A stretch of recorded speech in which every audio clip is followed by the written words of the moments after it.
discover you have to hide your tracks, you have to do a whole bunch of shit. Obviously, it would take them a long time, and you probably need multiple people involved. Well, I mean, there's one eyewitness that everyone keeps referencing for everything. Only saw one person. Kelly's looking at 9/11 and going, oh, there were like hundreds of people involved in this in one attack? Not much of an incident, was it? Not really much of an incident, was it, guys? No, but if there are 50 spies in an area, that's just a lot of spies anyway, right? That means there's a lot of fucking spies around. That doesn't necessarily mean... Wasn't 50 spies in an area, Kelly? All right. What's up, everybody? Matthew, congratulations, you are indeed first. About to perform on stage at one of London's most respected comedians in the... But why am I terrifying nights of my trying to ease my nerve in? Although Owen was right. I could be making those locks the kid... the lemon gets hurt. Somebody sent me that to react to. It's fucking garbage. Megan Hall, the only female officer fired in connection to Laverne Police Department scandal, reaches a settlement with the city. She will receive $500,000 because she dismissed a lawsuit against the city. Hall and 4 other officers were fired in January of last year after an investigation showed she and other male officers had on the job and lied about it. But the lawsuit claimed that she was a victim of sexual harassment and that she was groomed. Since the investigation made national headlines, her attorney said she was publicly ridiculed, which made it difficult for her to find a job. The city did not admit any liability, and Hall settlement money will not come from taxpayer dollars. We are told the city's insurance provider will pay that $500,000. Yeah, that's not much better, because who pays the insurance for these deductibles? And when that's going to skyrocket because of this lawsuit settlement, who's going to pay for that? So the taxpayers are always paying for that settlement. Yeah. Whether they're paying for the insurance for it, whether they're paying for the increase in they're paying for it. Don't say that we... When you play Counter-Strike 2, it's probably better than COD. It probably isn't. Counter-Strike sucks, man. Not paying for it. That's cap. Taxpayers are paying for it. You guys remember this story? This woman who was married to a police officer at the time was caught in a scandal where she was involved for up to like 6 other police officers, including the chief and some of the sergeants at that police department, exchanging nudes, going to do Keith Keaton, you know, threesomes, foursomes, stuff with dogs, all kinds of things. It was wild. Okay, stuff with dogs. Who knows? We don't know. They must have been some dogs to want to get up in her because she's built funny. Anyways. Nah, bro, I'm sorry. I think that has to be said. Like, these guys threw away their career for a jump off and an ugly one at that. You could say it. Wow. You slept good today. You chose violence. You woke up with that, like, you woke up and you said, you know what's today? Violence. But you know what? She was built different. Don't look at me like that. I'm not denying what you're saying. I know you're not. I can't deny it. No, you're not. Nobody's denying it. Okay. She's a fucking rider. Bro built like a fucking lab rat, okay? Let's just keep it a step. You saw her face. It is what it is. And I'm sorry, but I'm very comfortable saying that considering how sneaky and rat-like she was being in her behavior. Maybe. Oh, well, but maybe she was groomed. No, she wasn't. Oh, maybe okay, she got that cheap She wasn't. She was trying to recruit her husband to do foursomes. She was out here sending nudes of herself. She was giving dudes fellatio on the job, and she was very much into it. She said she did it because she was having a difficult point in her marriage. Sorry, don't pull that shit with me, okay? Now, does that mean... And I said this before, that the police department has no liability? Absolutely not. They absolutely have a liability. And in fact, they have more liability. Bill Clinton kidnapped and even interviews Adam22 on his podcast. It's very reminiscent of Between Two Ferns with Zach Galifianakis. Let me take a look. Hello everybody, welcome back to the podcast. For today's guest, we have Adam22. Welcome in. This kid's a fucking retard. I guess we can take a look. Maybe it's kind of long. Thanks for the donation, nigga. This seems like a cringe take to me. Let me take a look.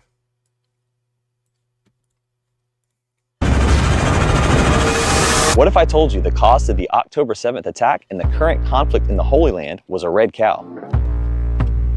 Let me explain. Hamas has stated the trigger for the recent October 7th attack was concern of a cow sacrifice leading to the demolition of the Dome of the Rock and Al-Aqsa mosques to rebuild the Jewish temple. What are they talking about? The red heifer sacrifice. It is written that a perfect red heifer, meaning no blemishes, must be sacrificed to rebuild the Temple of Jerusalem. But one of the holiest Islamic mosques is in the way. The templeinstitute.org confirms that after the cow sacrifice, they plan to clear it. It's 100%, yeah. The whole thing is going to go. We have to build a temple. This will enrage the entire Muslim world. As the Middle East Monitor said, Israel's red cow will blow up the region. Yet all signs point to their doing it anyway. With government support and $250,000, the first perfect red heifers in 2,000 years were flown over from a Texas rancher who I interviewed in December for our recent documentary going into 650 theaters worldwide, where he admitted the cows caused the conflict. It is the fulcrum of the conflict. Cows did not cause a conflict. That's for sure, and the red heifers are the start of that. And revealed the sacrifice is set for Passover, April 2024. So we're coming right on that time. I believe it's going to happen soon. And that the sacrifice will spark a holy World War III event. Today we're closer to a World War III type event than we were yesterday. And tomorrow we'll be even closer, and it is coming. Period. Why have the major media outlets who rage about the Hamas war in the Middle East been silent on this issue? Even our film distributor demanded we remove the red heifer rancher from our theater release, censoring this message from the mainstream. The October 7th and Gaza situation is horrific, but this cow sacrifice would precipitate an even more unimaginable scale of worldwide war and bloodshed. But if we act now, it's not too late. Our best chance to avoid this World War III scale event is petitioning to stop the sacrifice. Our goal is We should petition to stop the sacrifice because a cow is going to be murdered. This idea that a cow is going to cause World War III. Oh my god, dude. This is just fucking retarded.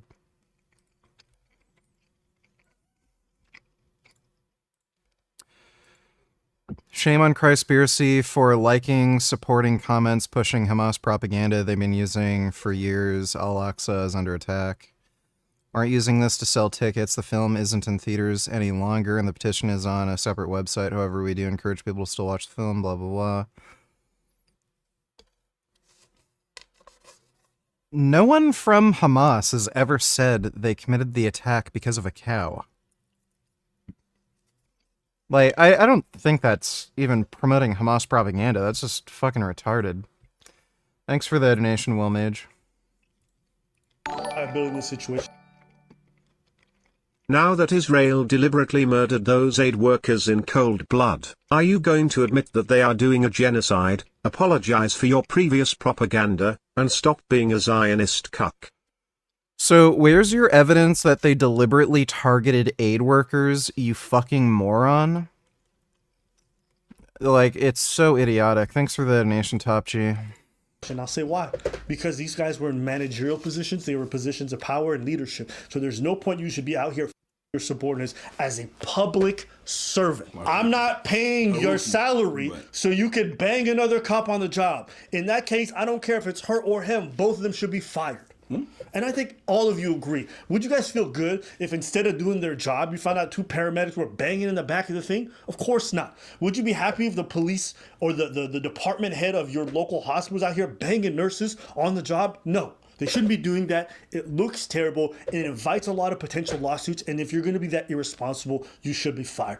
Now, the lawsuit, people will say, she shouldn't be rewarded for a bad choice. And I understand that. But at the same time, I'm okay with police departments losing money so that they learn from this and never do it again. But they're not losing money. What do you mean?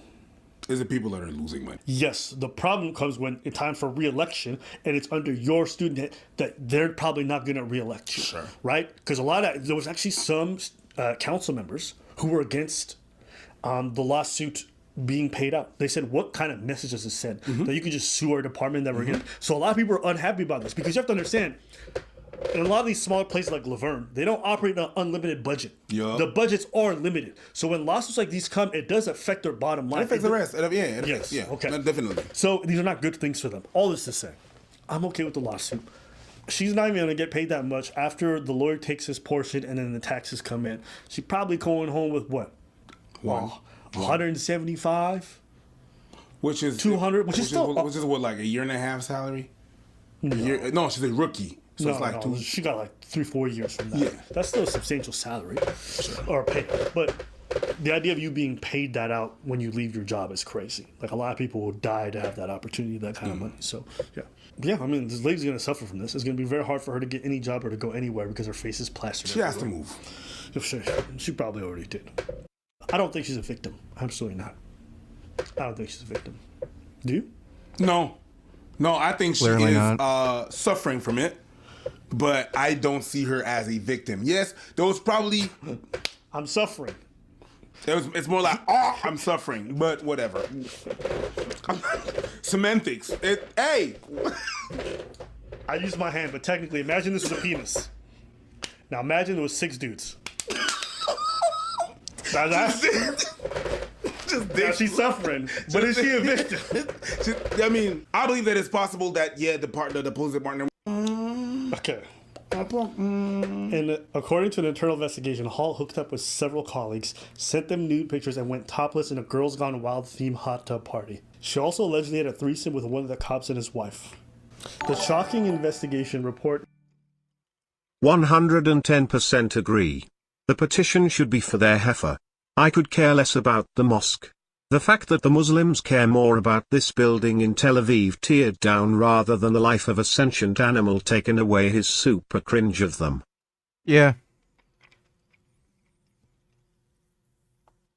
Dude, people are so fucking retarded. I don't know why they can't just leave animals out of their stupid religious bullshit and, like, sacrifice their own children or something. It's so fucking retarded. Thanks for the donation, Will Mage. Included findings that the police chief Burrell Chip Davis, who was fired over the scandal, not only knew about Hall's hookups, but joked about the situation with others in the city. Who dat? Davis allegedly said when shown a vulgar photo of Hall. How are you feeling? New Frankie vids to watch. I'm just fine. Bit tired, but, you know, I'm doing fine. Let's see, are there new Frank Tufano vids to watch?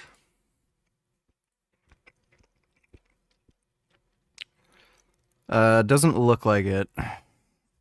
Yeah, no new Frank vids. Hasn't uploaded yet. Thanks for the donation, Sam. All by another cop, Ty McGowan, the investigation found. And McGowan replied, Hall, Lewis. And the chief said, shit, he on it again?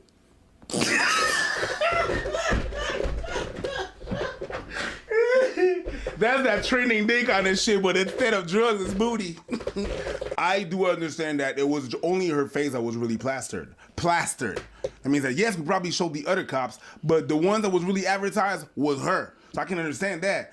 They did, and they are culprits as well. So we should plaster their faces as well. Yeah, but absolutely. Like her face was really like the poster of that, and they really shamed her. And I understand how she feels. She can feel some type of way about that, where they're really the dudes that did wrong as well, and they fucked up being.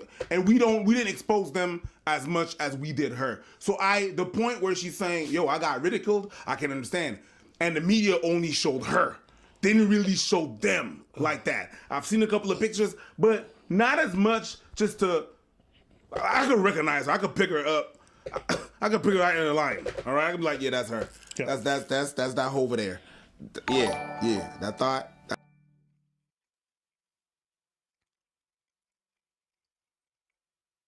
Fuck Joe Rogan donating tellers. The comments are praising this guy for good animal treatment. Guys ready to feed some families? You ready to feed the world? It's been an absolute pleasure raising you. I enjoyed having you here, but you got to serve your ultimate purpose. And that's feeding the world, feeding the Americans. That's feeding...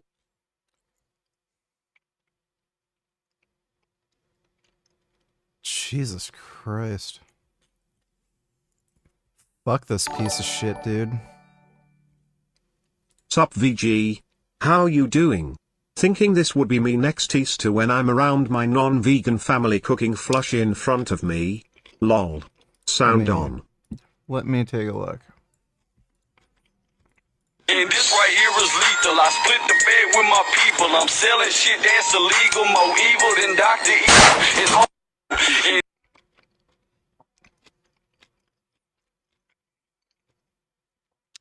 You try shooting them too.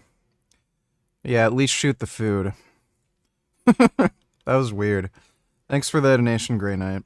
This kid debunks atheism. Atheists have a lot of arguments, but they never really think of anything new that the church hasn't had answers to for the past 2,000 years. So let's answer them. Religion causes wars. Well, actually, only 7% of all human wars were caused by religion, and if you remove Islamic wars, that number drops down to 3%. A lot of evil has been done in the name of religion. This is true, but the most murderous people in human history have been atheists. This doesn't mean religion is true, it just means you can't use that as an argument against it. If you were born somewhere else, you wouldn't be a Christian. Okay, and if you were born somewhere else, you wouldn't be an atheist. Everyone's beliefs are shaped by their context. How do you know which religion is true?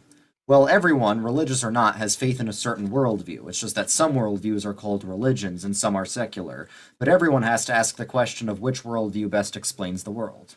There's no scientific proof that God... Okay, the idea that something like humanism or nihilism is the same as Islam or Christianity is fucking retarded. Those are sorts of things that people develop due to like reasoning and logic, whereas Christianity and Islam, like, that's just pure faith. The question of which worldview best explains the world. There's no scientific proof that God exists. Well, by definition, science can only prove things inside the natural world, and by definition, God is something out. Yeah, this video is fucking stupid and boring. I'm not watching it. It's not even anything debunking atheism.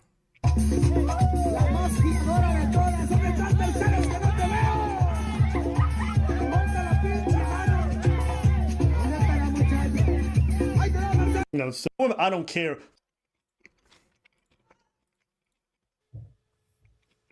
Good to meet you.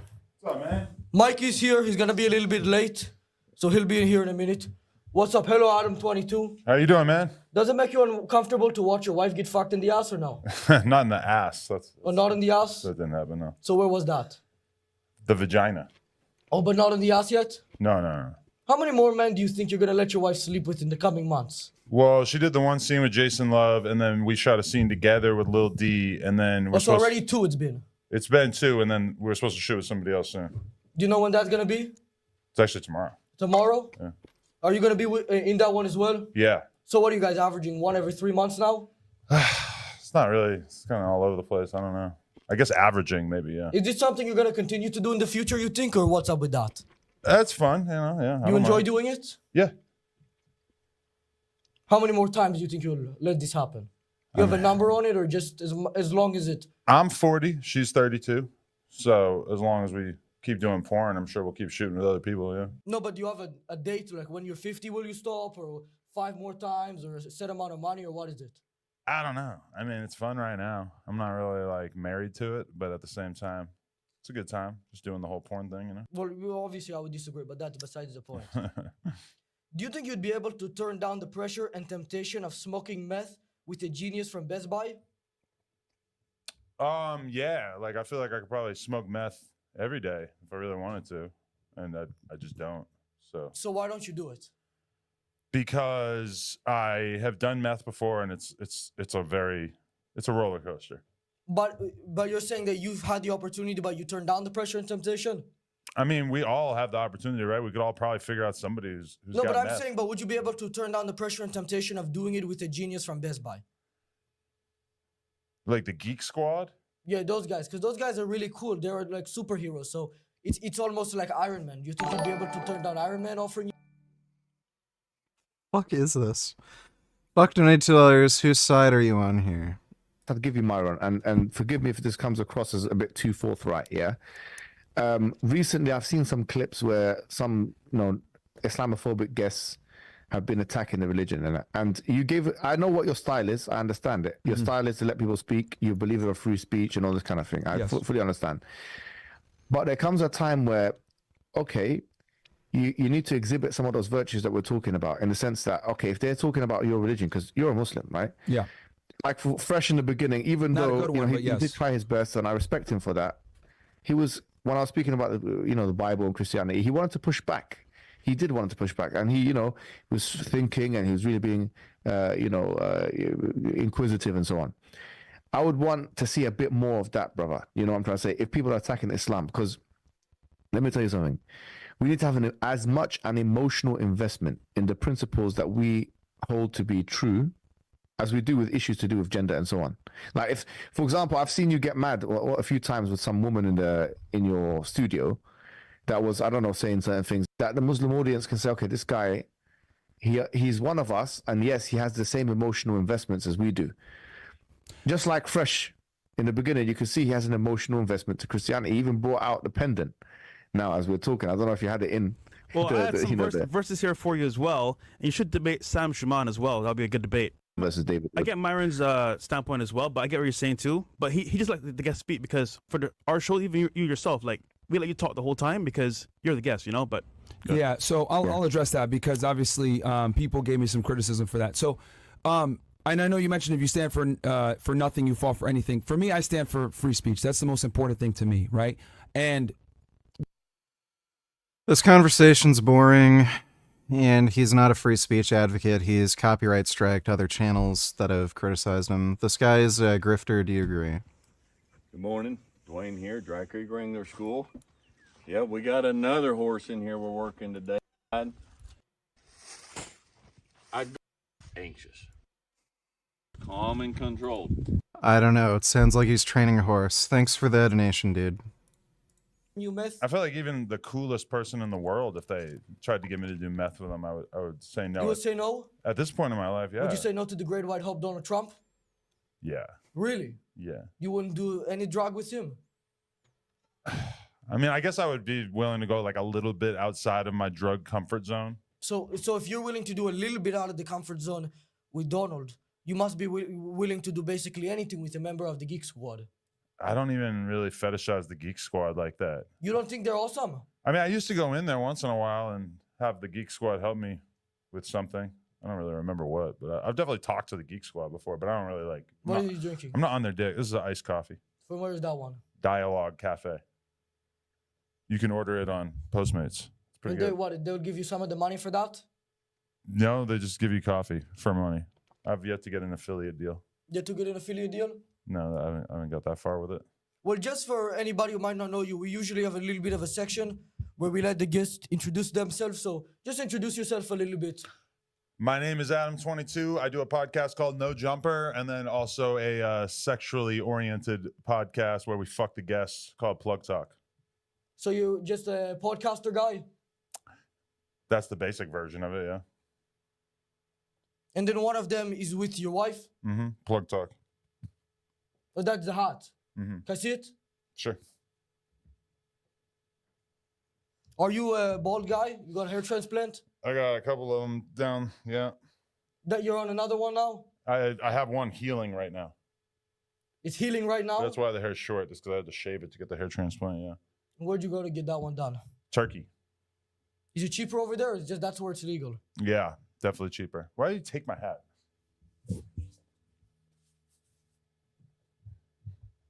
Give it one moment here. Okay. What are we waiting for?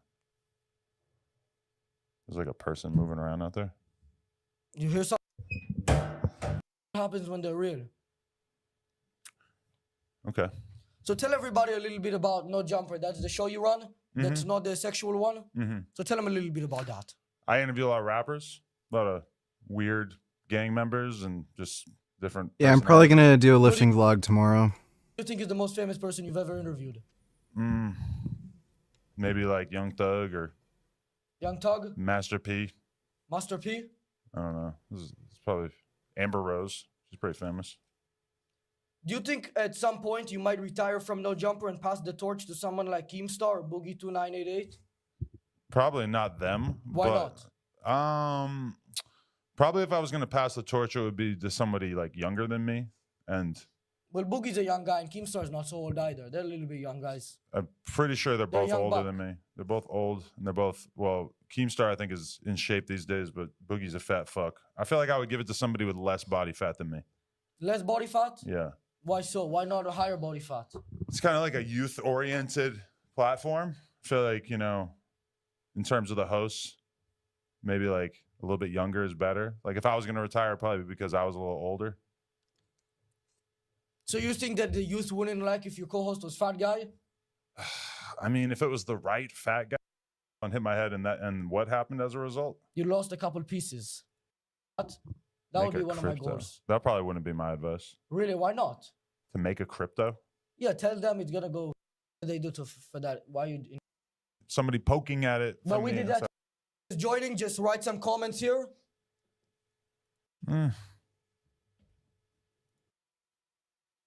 Most of these questions are really nasty. I don't think I would want to read some. Somebody said, "How's your mental health right now?" Good. Solid. It's good right now. It's pretty good. Somebody asked, "How is Mike doing?" Mike.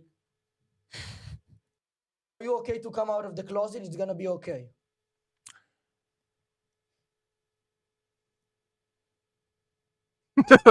But do you have a comment for that one or not? Nothing to say.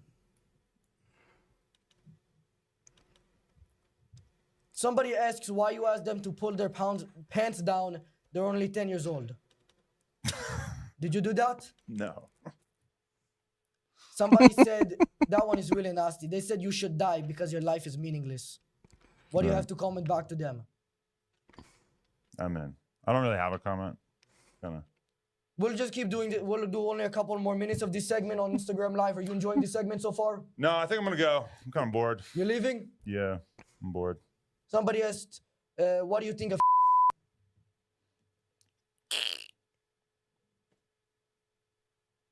Have you ever slept with a man? Okay. I'm done. Done? Yeah. Appreciate you guys though. How much would somebody have to pay you to sleep with a man? Is there a set amount of money? This was a highly stupid interview.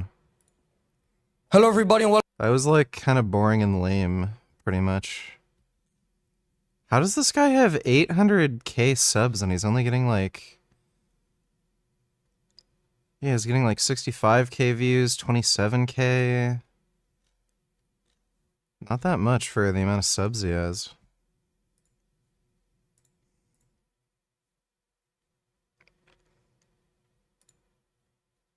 Politician for the Canadian Communist Party. She was swatted by one online group and then lied about it being another bigger, more popular site. Kiwi Farms is an online community of stalkers that torment and harass their victims so intensely. We did it. We actually did it. So many people have tried for so long to do this, and we actually got Kiwi Farms down. It's not bad. Not bad at all. The website would never be shut down. She would cry, lie. We need as many people as possible to know who they are if we plan to fight back against them. That's why I need every single person who has watched this video to share the video and to spread the word. Later admitting to baiting them into doxing her so she could get even more publicity. And my little ragtag team were able to force their hand by intentionally making myself a lightning rod so I could make Kiwi Farms more vicious and attack me to the point where Cloudflare had no choice, because every time they attacked me, I publicized it. And Kiwi Farms wouldn't even be the culprit. I covered this story nearly 2 years ago, but now I have the court documents, and it's clear to me that what she has written in there does not at all line up with reality. This video will paint a fuller picture. This is how an activist scammed her movement. There's a lot of people in my audience that look up to me. I don't want to let them down. It's like I need a palate cleanser, food for this hole in my soul, and what better than a meal choice from over 70 different chefs who think great food is for everyone. Seriously, to understand this story, we need to go back to the past. Keffals was swatted August 5th, 2022. This is partly because she's trans and the people after her are insanely bigoted, and partly because she's insufferable. You will understand later. These people sent an email impersonating Keffals using her dead name, saying she killed her transphobic mom and plans to kill every cisgendered person at City Hall. Keffals uploaded a video titled "My Life is in Danger, I Need Your Help," saying that the police violated her human rights. The fact that a fake email led to London Police Services booking me under my dead name reveals the prejudice that many police have towards transgender people. She would also claim that the police caused her and her fiance financial harm and that she was opening a GoFundMe to recoup her losses. Move and any extra money past the goal would be used to sue the police. They seized both my personal and work phone, as well as the work computer that I broadcast on Twitch from. Because of the negligence of the police, We were both left functionally unemployed, and I have spent thousands of dollars replacing our computers and cell phones so our lives aren't completely destroyed by what happened. Didn't they give them back like immediately, like the next The day? GoFundMe was initially set to $20,000 and she exceeded it immediately, but would suspiciously raise the goal every time it was about to hit it. Now, to understand her dishonesty when it comes to the lawsuit, we need to understand her doxing, because this is psychotic. Kiwi Farms is famed for their documentation of lol cows. I think the term came from them. Slurs and misgendering run rampant on the website. There's no moderation. I grew up on Xbox Live. I don't really care, but it's definitely not for the faint of heart. It's a degenerate place for degenerate people that love documenting other degenerates, so it's not surprising Keffals would have a thread. Keffals would be targeted and harassed several times, the first one being the email threat to City Hall. This got media coverage and pushed her GoFundMe off the ground. Keffals would try and get away, spending a night at a hotel, posting a picture of her cat letting everyone know she was okay. The doxers then cross-referenced the bed sheets with other hotels in her city to find the one she was staying at. They sent her pizzas. In the morning afterwards, 5 different pizza companies sent pizzas to my hotel room. Oh my god, that's insane dedication. They determined what hotel it was based on the fucking bed sheets? Under my dead name. Holy Obviously, fuck. it isn't the pizzas that are the problem, but it's a threat that they make. She then had her Uber account hacked multiple times, doxing her again, and had hundreds of dollars worth of stuff delivered to her. And every time she would get doxed, she would blame it on Kiwi Farms, encouraging services like Cloudflare to drop the site so it would be shut down. This story blew up even more in the media, where she would be labeled a trans activist. Piers Morgan interviewed the Christspiracy guys.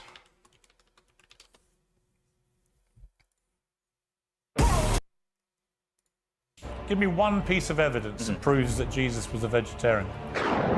Do you think Jesus would kill an animal? Because at the time, back in the day, he would be the one who killed it. Matthew 14, and he caused the fishermen's nets to be filled on 2 different occasions. The forerunner of the movement, John the I might be eating my words soon, but so far I'm eating chemo. Legit isn't touching me. I've still been working out and shit, even much less intensity, but like I'm ever so slightly tired, and that's my only symptom. I've known a few people who've been on chemo, and they said after like a month, like it totally fucked them up, so I don't know. Hopefully it's not that bad. Thanks for the donation though, Sky Gardener, appreciate it. Algo fan, or Al Goal fan, thanks for the donation, dude, appreciate it. The Baptist was known in multiple historical sources to eat only plant-based foods. What's that got to do with Jesus? You're just naming other people. Pierce, what was served at the Last Supper? Do you remember? Well, why don't you tell me what you think was served? Veggie burgers? Well, they say this is massively, massively groundbreaking, and it's going to really be a new chapter for Christianity. You guys want him to be a vegetarian so badly, you're now prepared to twist the actual Bible to do that. Pierce, there's an ethical way to eat an avocado. You are party to mass murder. Mass murder. Well, Kip Anderson and Cameron Waters are filmmakers whose hit documentaries have brought the apparent horrors of eating meat and fish to millions of viewers around the world. Now, Cowspiracy took aim at the farming industry. Seaspiracy was, well, you guessed it, all about fish. Now Kip and his team are back with a provocative, to say the least, new movie which threatens to blow the lid off veganism and religion. Is there any threat or danger making a film like this? Yeah, you just wait and see. You just wait and see.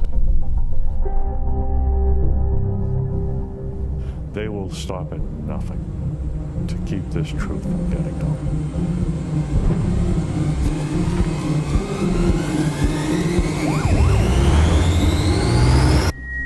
Is there a spiritual way to kill an animal? I'll put it this way. How would Jesus kill an animal? Have you seen that film? No, still haven't seen it yet. It's not on Canadian Netflix, so I'm probably gonna have to torrent it.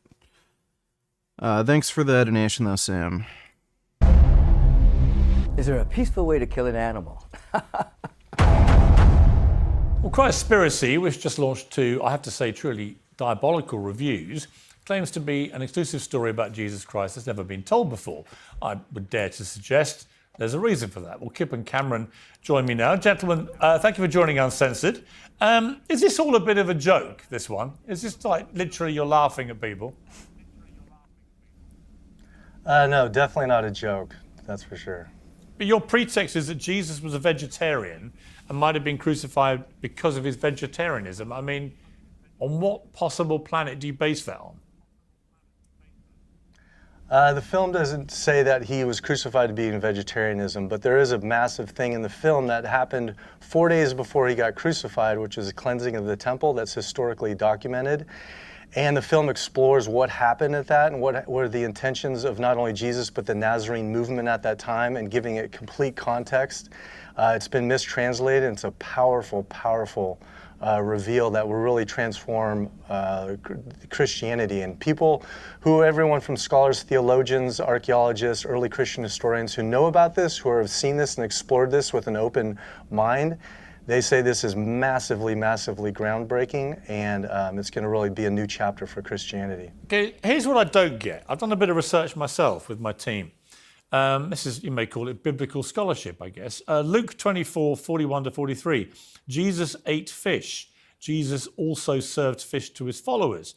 Matthew 14, and he caused the fishermen's nets to be filled on 2 different occasions, Luke 5 and John 21. The purpose of catching the fish was to sell them so they could be eaten. Jesus also cooked fish for his disciples, John 21, 9. So he clearly ate a lot of fish.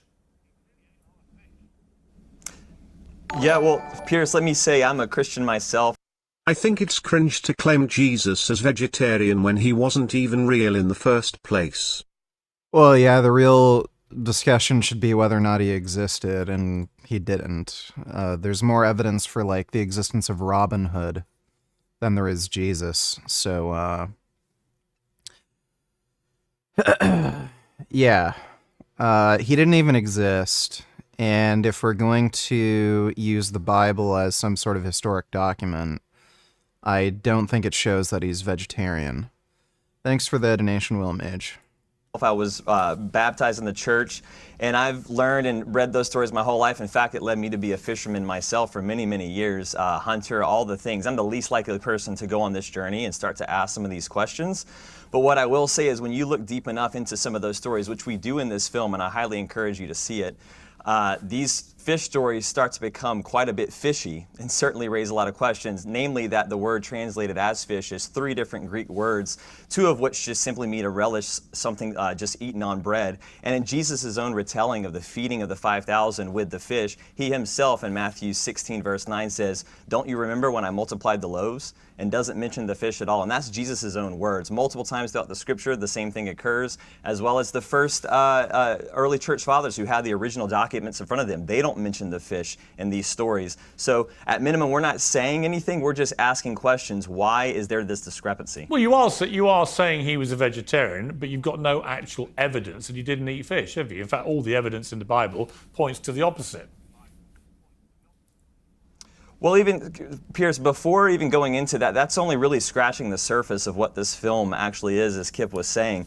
This film has a deeply historical context. What we go into is that the original domestication... It doesn't have any historical context if it's a load of old baloney, does it? I mean, you go on to talk about meat, for example. Oh, no. I mean, Jesus attended Passover in John 2:13, John 5:1, and Matthew 26:17 to 30. Jesus would have been in disobedience of the law if he'd not eaten the Passover meal, which included meat. So the truth is, he not only ate fish, Piers, he ate meat. Yeah, Piers, I've read the Bible. How could Jesus be vegetarian when his favorite food was or grew up fish? Well, they're claiming there's discrepancies in the Bible that make it seem as though he may not have eaten fish, like, fish being a mistranslation, things like that. So, that seems to be their argument. Thanks for the donation there, Dodo. Can you lie down, Finn? Finn, lie down.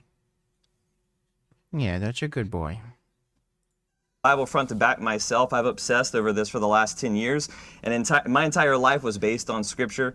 And I wear WWJD on my wrist. I asked, what would Jesus do about every moral and ethical dilemma? And this was just a carry on from my natural inclination in my life to understand what Jesus would do about certain scenarios and certain situations. And what I can say is that the Passover meal, if you read in the Scripture, it says nothing about him eating a lamb. It's not mentioned in the Scripture. And in fact, what it does say is that he went to join everyone for his Last Supper. And Piers, what was served at the Last Supper? Do you remember?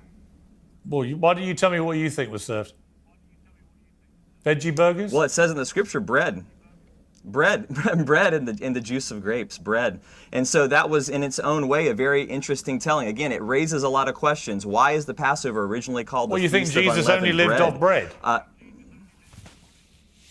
Well, Jesus said man does not live on bread alone. So he clearly didn't. He lived off bread, fish, meat, vegetables, fruit, like everybody else. There's absolutely zero evidence that you produce which has been historically proven to be correct. That he was anything but a fish and meat loving normal eater. You guys want him because of your history. You guys want him to be a vegetarian so badly. You're now prepared to twist the actual Bible to do that. Piers, let me actually correct that. That's not true. My entire life was based again on not only Scripture, and I was a gospel musician, but also I was a deeply meat eater. I worked at a barbecue restaurant in my teens. I was a hunter and a fisherman. I'm the least likely person to get on this road. And in fact, the more I read the Scripture, the more I didn't want to believe it. Much like you, there were many times that I became very, very uncomfortable with this conversation and questioned it deeply. But it became so overwhelming, the evidence that we have, not only in the Scripture themselves, when you get to the original Hebrew translations, in the Greek translations, which is what we go into the film, in this film, we talk about how the literal words of Jesus, when he said den of thieves, when he went into the temple, which at the time was a massive slaughterhouse for animal sacrifice, he said something else about what was going on there than the den of thieves, something much more condemning, which we reveal in the film, and I highly recommend that you see it. It's completely transformed my perspective, and overall, I'll tell you this, that it's so... Well, that's typical Christians in a nutshell. Yep, they only want to believe what they want to believe. Thanks for the donation, Dodo. Yeah, I really gotta watch this film. Undeniable when you see the scriptural evidence. Yeah, it's on my lap. Along with the historical it's really not. evidence. I found it very easy to deny. I think the people in denial, with respect. Did you see the film? Yeah. Did you see the film? Yes, of course. The people in denial are you two, aren't you? I mean, you're the ones in denial. You want this to suit your narrative. Okay, clearly didn't see the film. That we should all be vegans and vegetarians, and yet by trying to pull Jesus Christ into this and twisting the actual words of Scripture from the Bible, I think you're doing yourselves a disservice. Where have we twisted the words of Scripture? Can you provide an example? I've literally read passages where it's quite clear he ate fish and meat. Well, no, so you mentioned Luke, right? Well, how come in multiple translations of that Luke verse that you mentioned, it says he ate honeycomb and fish? The honeycomb is omitted multiple times throughout all there's so many translations where that's omitted. Why is that omitted? Also, the early church fathers that quote that verse, they don't mention the fish. There's many of the early church fathers that don't mention that he had fish. And in fact, that word that's used for fish there, give me one piece of evidence that he was. Give me one piece of it. You say it's an historically important. He literally just explained it to you, dude. Well, give me one piece of evidence that proves that Jesus was a vegetarian. Well, again, we're not here to prove that Jesus is a vegetarian. We're here to raise really important questions that haven't. Give me one fact that establishes he was a vegetarian. Well, that's not what they're arguing. Here's something that suggests something worth considering, which is that Jesus' own brother, James the Just, that everyone knows, in multiple historical documents, in the first paragraph that describes him, it describes that he never ate flesh. From the time of his birth, he never ate flesh. So this is Jesus' own brother. So just to be clear, his brother was a vegetarian, you're saying, so that means Jesus was. Who took on the movement after Jesus got crucified, who carried on the same movement that Jesus was part of. He carried it on. Right, but if I said, if you guys did a movie and the pretext was I'm a murderer, and when I got you on to talk about where's your evidence, and you went, well, your brother murdered someone, that's not great evidence. Well, it's not. Did he just admit Mita's murder? Tadenge KDE, Fia Ihnen Edda Koenbuden, Binafshun Tamam Misha, While Orbaranko John Besho. Bilajan Mike Shon, While Nemet Mimazam. Dekelzeen Marmikadand, Kachon Senor Sale Kami Dashtim, Birahati Bava Mikadim Varga Der Bitashkiz. Don't speak Spanish, but thanks for the donation, Mandalam. If a Christian is not vegan, they are not Christian. Their own Bible clearly says that man and animals were vegan. After the Great Flood, when all vegetation was destroyed, God gave permission to eat animals. But people got sick eating meat. Go figure.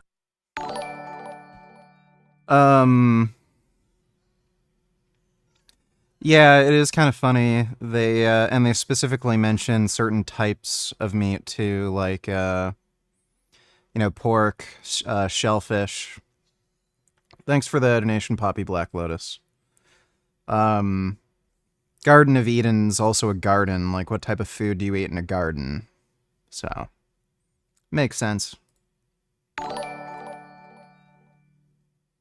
Godlord, why does Perez Morgan care about the or not Jesus was a vegatroin so much? I don't know, man. It looks like he's taking things personally. Thanks for the donation, Dodo. The only path to $20. Are you interested in playing these games? Let me see. So guys, welcome to Ancestors: The Humankind Odyssey. A lot of people ask me over on Twitter. Had a lot of experience. Nah. Heard this game's kind of mid. I don't think I'd bother playing it. I tried playing the Outer Wilds, and it is fucking boring. I think I have this game. I did not like it. It's just fucking weird and boring. Or can you play more chill games like Inside or Cat Game? I didn't know some deer species can bark.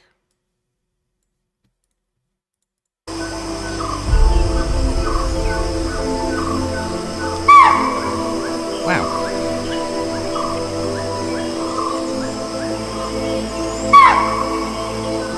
I didn't know they made those noises. I don't know why my thing's doing that. There we go. Oh, no, did it again.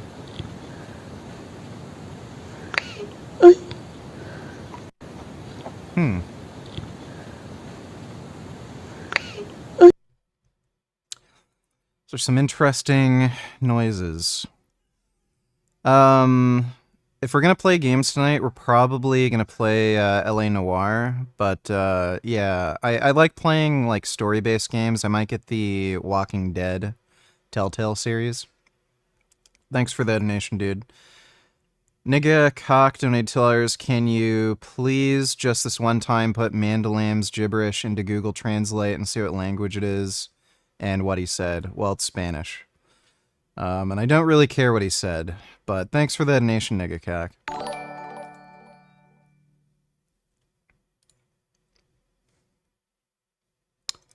Oh, hey, Prim Prim. I love it when you say his name, he meows. That's a good kitty. VG, what are your thoughts on Harley Davidson designs and any thoughts otherwise about the bikes? Hurrah! I think my first bike is going to be a Yamaha R7, but I haven't fully decided.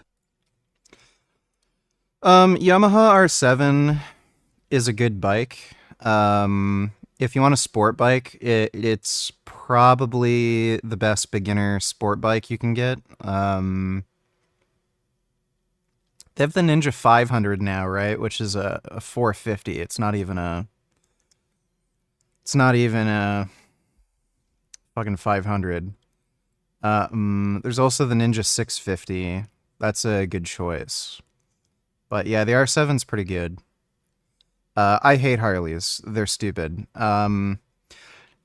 It's very hard justifying buying a Harley because literally every other manufacturer has a better bike.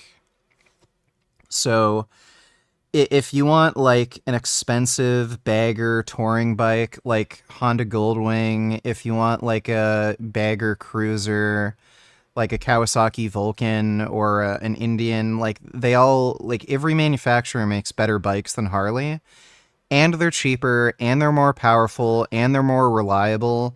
So the only reason to get a Harley is just for the Harley branding. I don't like Harley.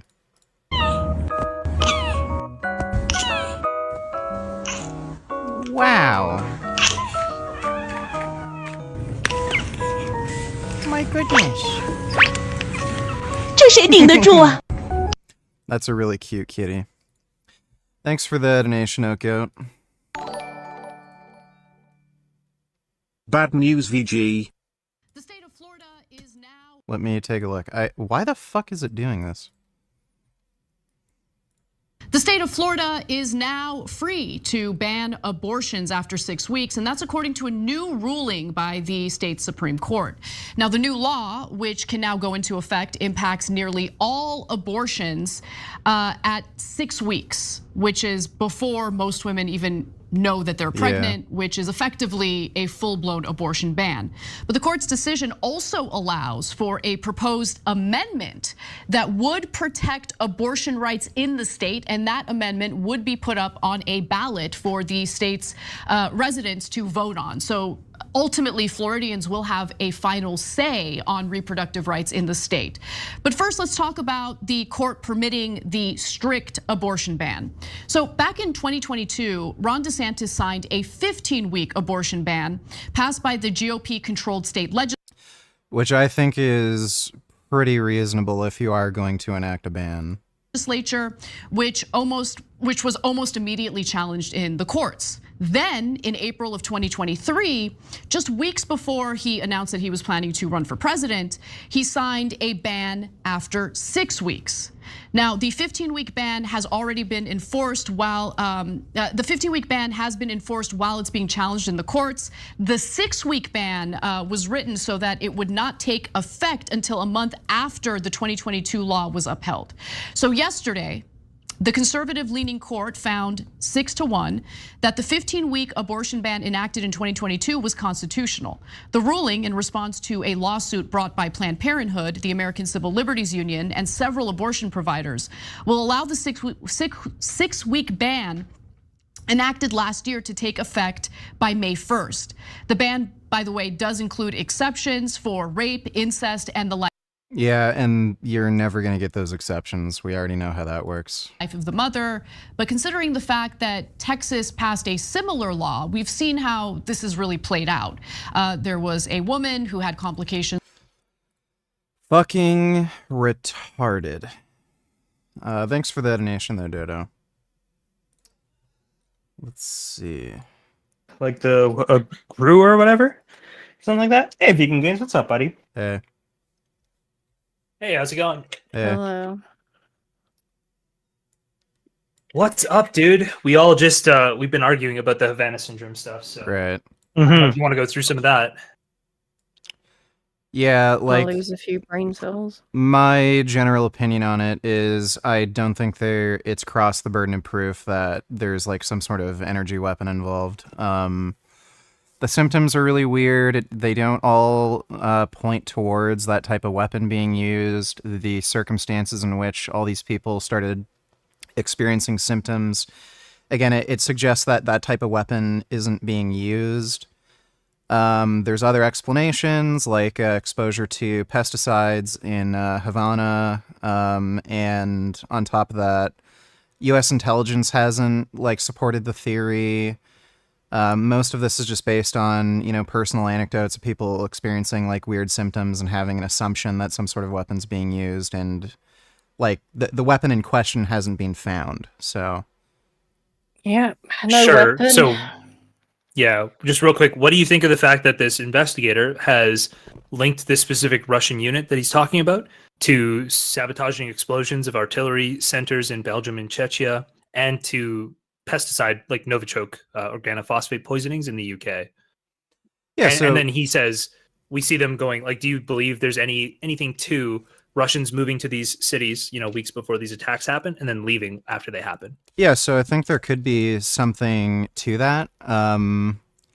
It's entirely possible that they're involved in some sort of attacks or poisonings, especially considering how the Russian Federation has dealt with, these sorts of things before. They tend to use poisons. It's possible that they're responsible, and it's, circumstantial evidence towards that. Okay, yeah, that's basically where I think the circumstantial evidence for me feels to the point where it's like, okay, like there's I'm pretty sure. I would bet a lot of money personally. I would bet on this being the case, that Russia was the foreign adversary involved. I guess I just bet $100 with Destiny that was the case. So wait, you bet him? I bet him $100 that within 2 years we'll have some official acknowledgement that this was Russian caused.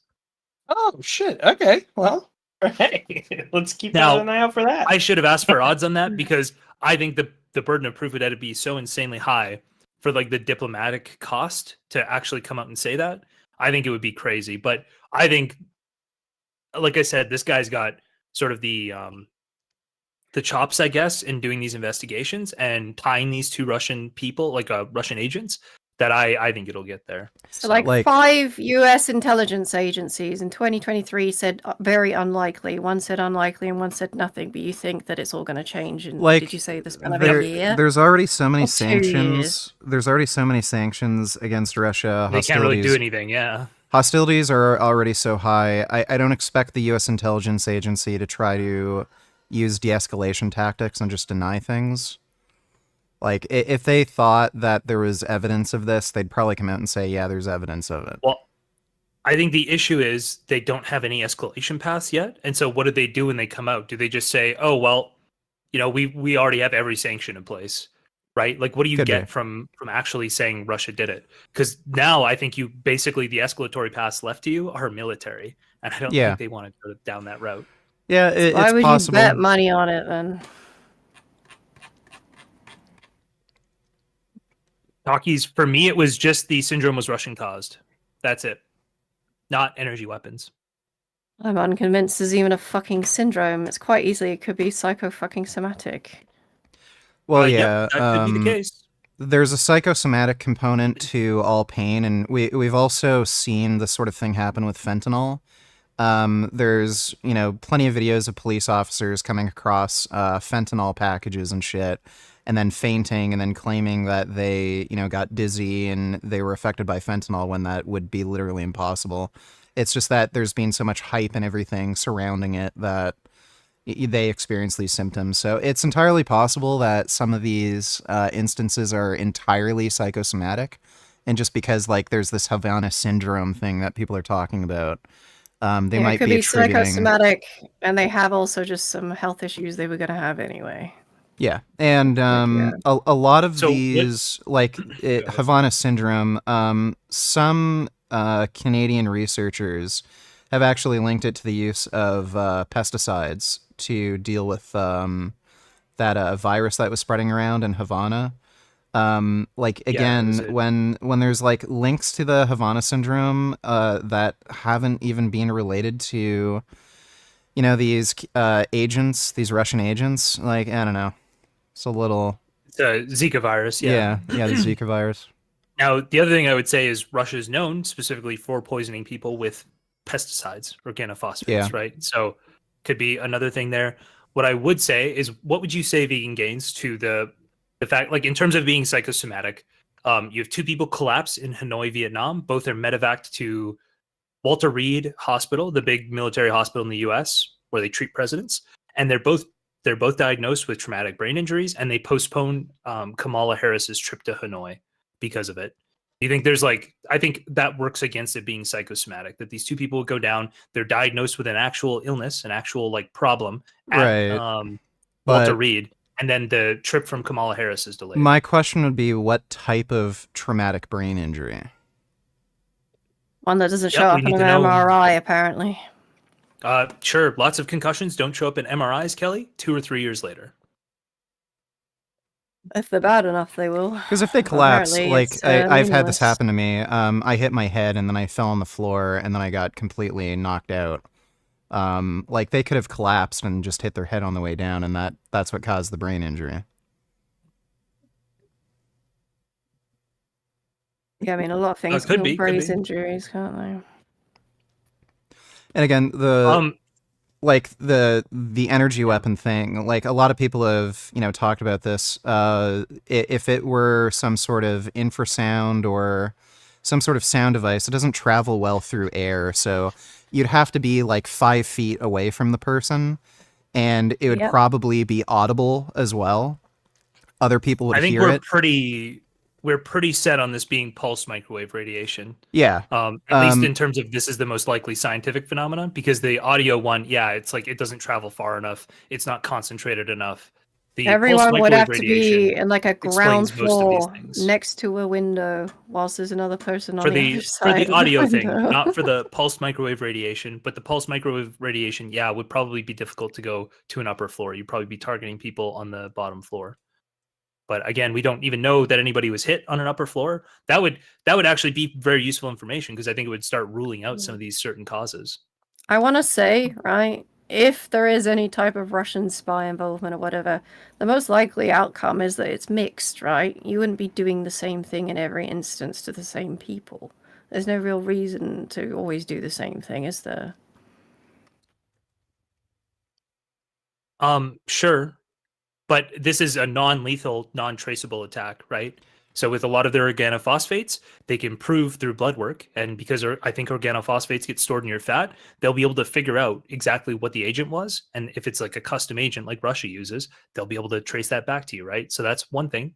This is untraceable unless they're caught specifically, and it's pretty difficult to get caught when there's no sound, there's nothing except maybe a vehicle parked outside, and then you drive away. And nobody thinks when their head's about to explode and they're throwing up to go and like try to find the vehicle that might have caused this. Nobody even knew that this was like a possibility when it was initially happening.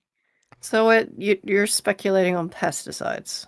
Like, it could be pesticides, or it could be if this again pulse microwave radiation weapon existed, if that was a thing, then I'm saying that it would be used specifically because it leaves no outward signs. It is very, very hard to detect in any way, makes no sounds. It's basically just sitting in a vehicle, right? That could be that complete plausible deniability. You can say, hey, you can't catch us, you haven't found anything. That whole thing, that could be very important to Russia, that they're not getting caught. Like, I would.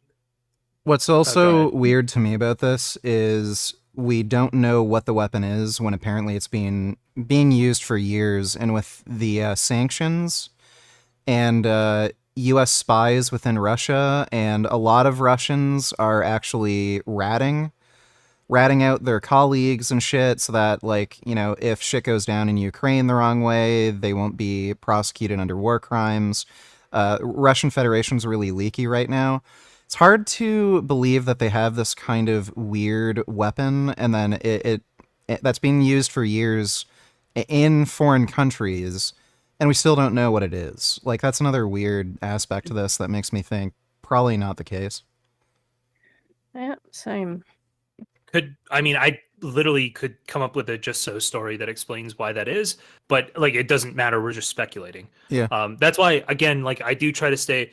I like entertaining the idea of the directed energy weapon, because that was the intelligence agency's best guess in 2021 when they released their report on probable causes. Right. That was literally their number one thing they put in the report, was a directed energy weapon. So that was like my thought on why that was interesting to entertain. But overall, I just think there's a lot of evidence, a lot of circumstantial evidence, which isn't the smoking gun, that Russia is involved in these attacks, in these syndromes breaking out. I wouldn't even call them attacks. It wouldn't surprise me. It wouldn't surprise me if Russia was involved. But yeah, that's as far as I'm really willing to go right now. Yeah, that's fair. Everyone has a different burden of evidence they require. Yeah. You said you wanted to talk to me about a bunch of other shit. I just meant like it'd be really cool if you came in and when we do panels like fairly often. Okay. I just thought it'd be really cool if you came in and discuss stuff like that. I don't have like, I'm trying to think of stuff we would disagree on off the top When of my have we head. ever done a panel? We probably disagree on veganism, but that's mostly me admitting I'm morally in the wrong. So there you I don't try to argue anyway. I could maybe look some stuff up on that. I'm trying to think more politics and stuff. What do you Okay. think about immigration policy in Canada? Any thoughts? Well, there's this weird fuckery going on right now because of the housing crisis where they're basically, the main issue right now is that there just aren't enough houses, and there's a few other weird things going on with mortgages and shit that's driving up the housing costs, and basically political parties are trying to blame issues like immigration on the housing market so that they don't really have to do anything. So that's what's going on right now in Canada. They're limiting student visas. I think they're also trying to ram through a bunch of immigration cases that are being on hold for like a few years right now to make it seem as though there's not been any impact on immigration due to the housing crisis when there's actually less immigration coming into the country. Which makes it especially strange that they're like saying, oh yeah, we're going to clamp down on student visas or foreign student visas. Well, there's already less immigration coming into the fucking country because housing costs are so fucking high.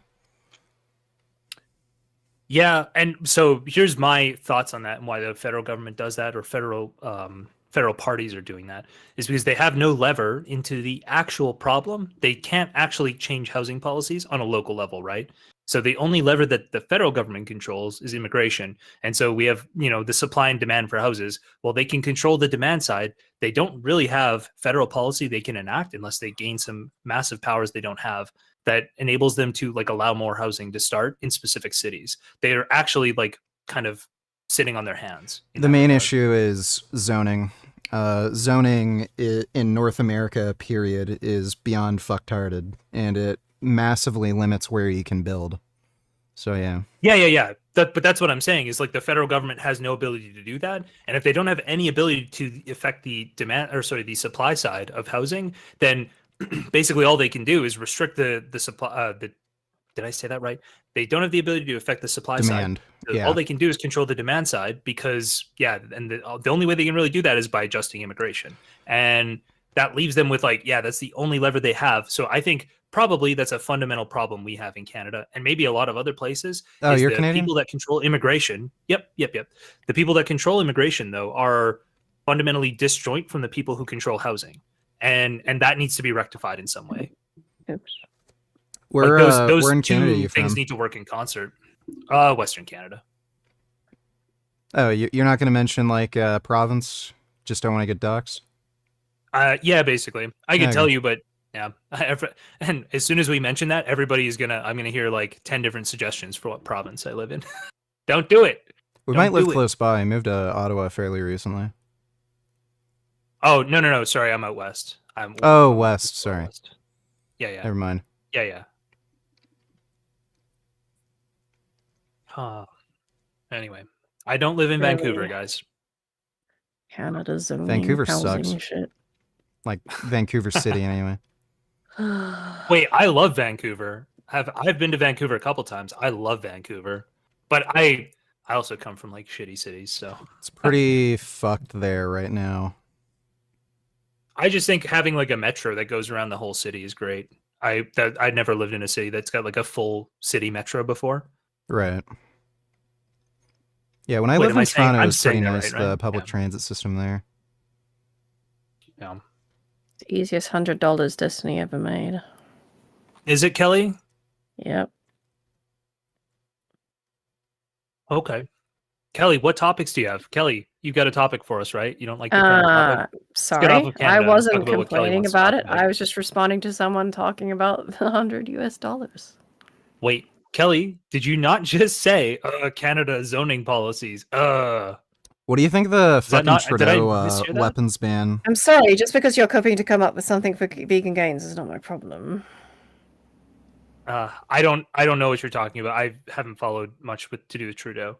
Trudeau weapons guy, vegan gains? I don't The know. weapons ban? Oh, the weapon. Oh, sorry. Completely retarded. One of the Yeah. most retarded policies I've ever heard of in my entire life. Yeah, and shootings have increased, like, pretty massively, too, since they've banned handguns and the assault weapons. I think it's up like I 20%. do think it's very interesting that it's kind of doing the reverse. So everybody clowns in the US for not having any gun control, but we're kind of showing the reverse that like, listen, we're trying to put gun control in that all of the gun crime is done by people with illegal handguns, right? Yeah. It's not done by anyone with legal handguns. And we're putting in laws that make it harder to get handguns, and it's having zero effect. In fact, I don't think it's actually causing anything, but probably there's just conditions that are actually, causing shootings to go up, right? it's almost universally the case when you see National Firearms Acts enacted that you see an increase in firearms violence that happened in the UK, that happened in Ireland, even countries that don't have any like native firearms production.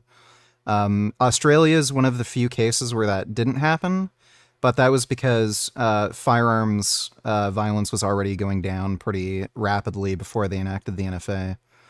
But Firearms, I'm violence is hoping. pretty rare here. What time period are you talking about? What do you mean?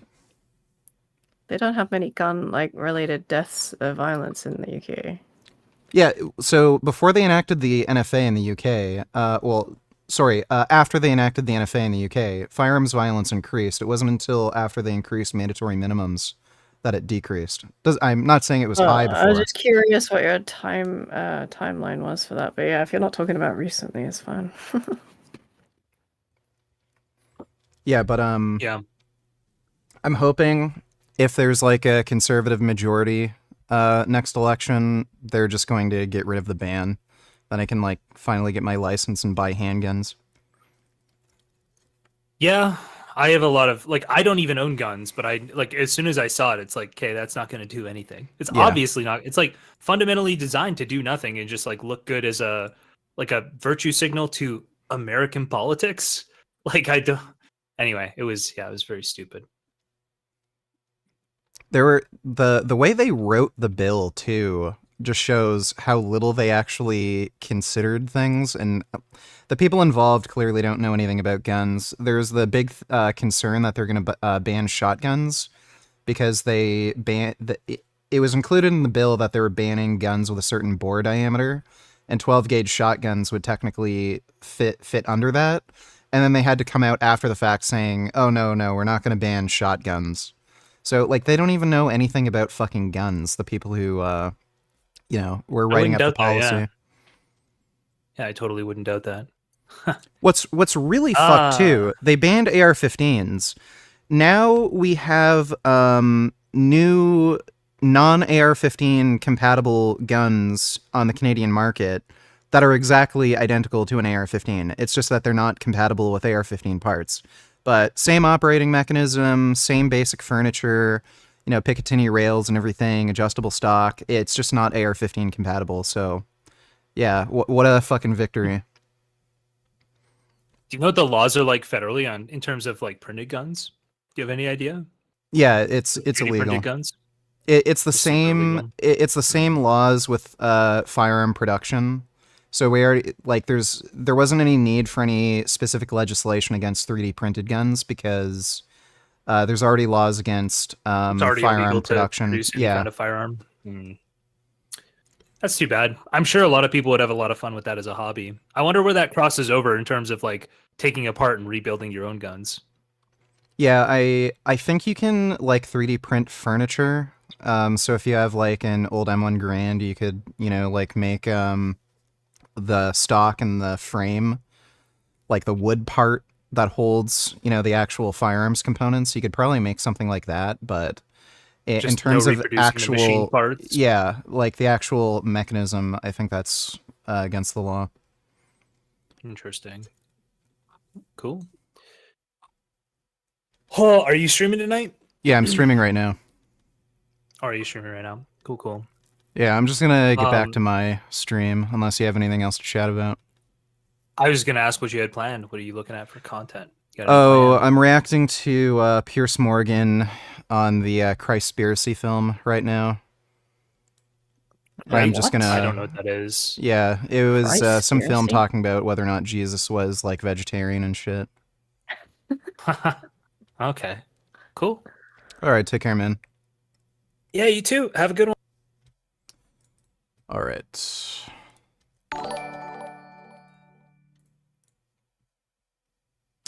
Let's see. Dodo Tillers, please If you react. guys that are investing in the arts, y'all. Oh, Jesus. This is annoying me every time I open a new tab.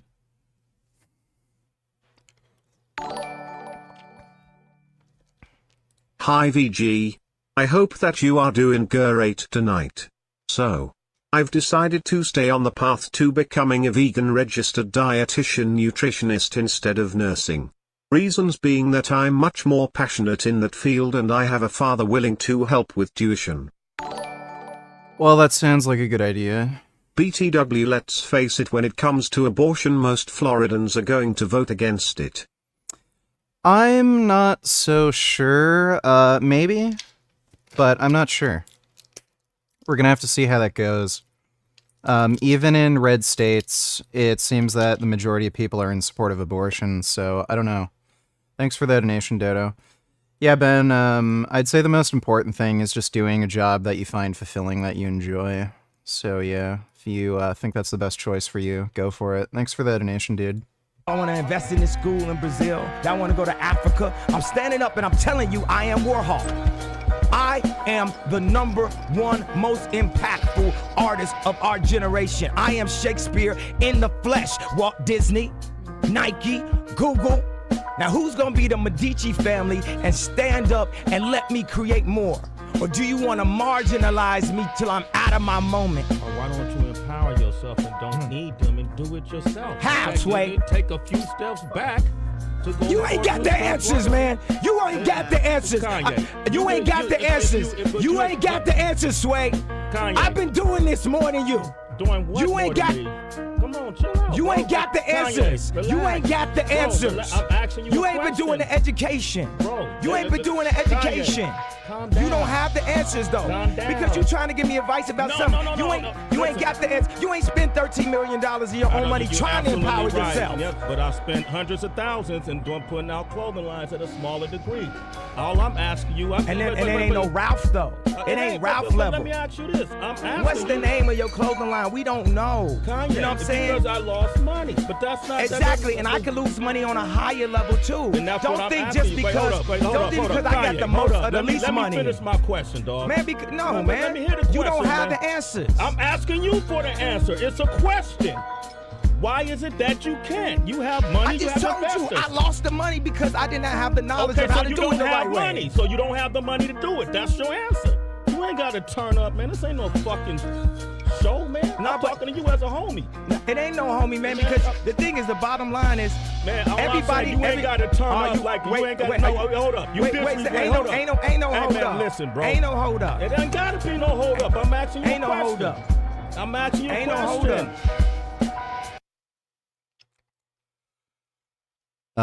up. Don't really know what to think about that. I don't even know what the fuck they're talking about. Thanks for the donation, though, Dodo.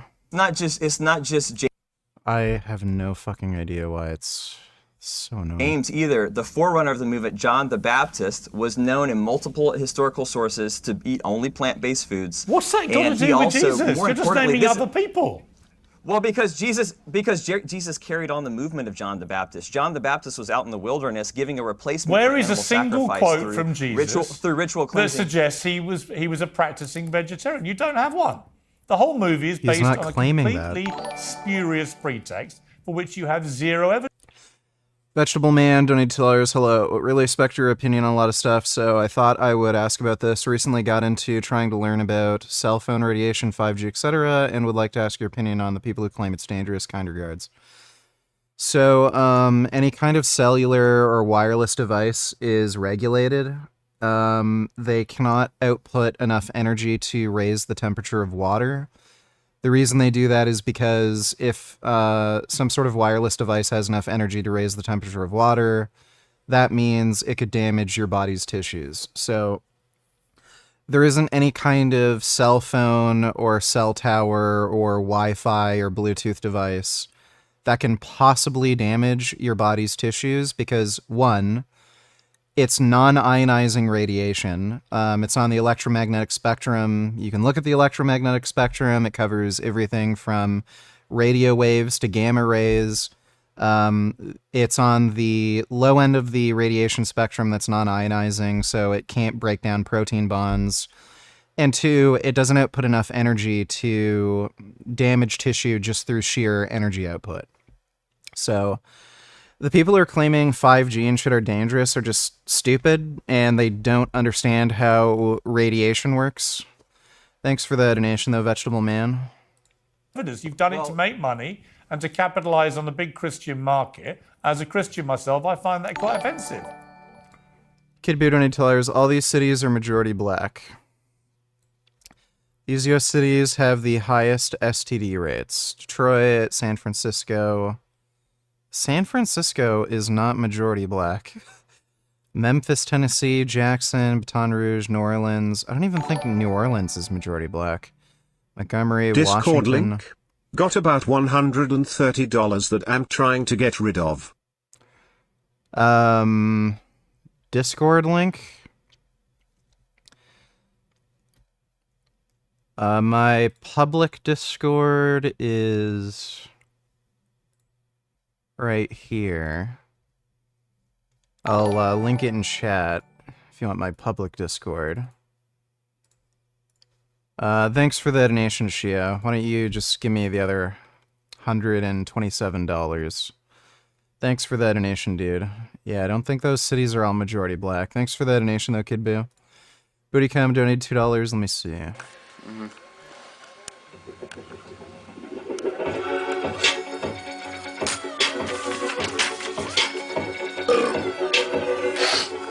Alright, ready? Yeah. Donut holes. Leaning back, rolling close to the ground, coming real slow. Hop out of my Chevy, looking clean on 24s. I need some snacks to put in my belly. Pelly in your belly and getting swelly. You know what that means. My hunger's setting, and there's only one place to go that can conquer this mountain. Come down and see us at Donuts or Russ. We got your backs and also your fronts. $1.99 for just 2 donuts. We got the holes you need.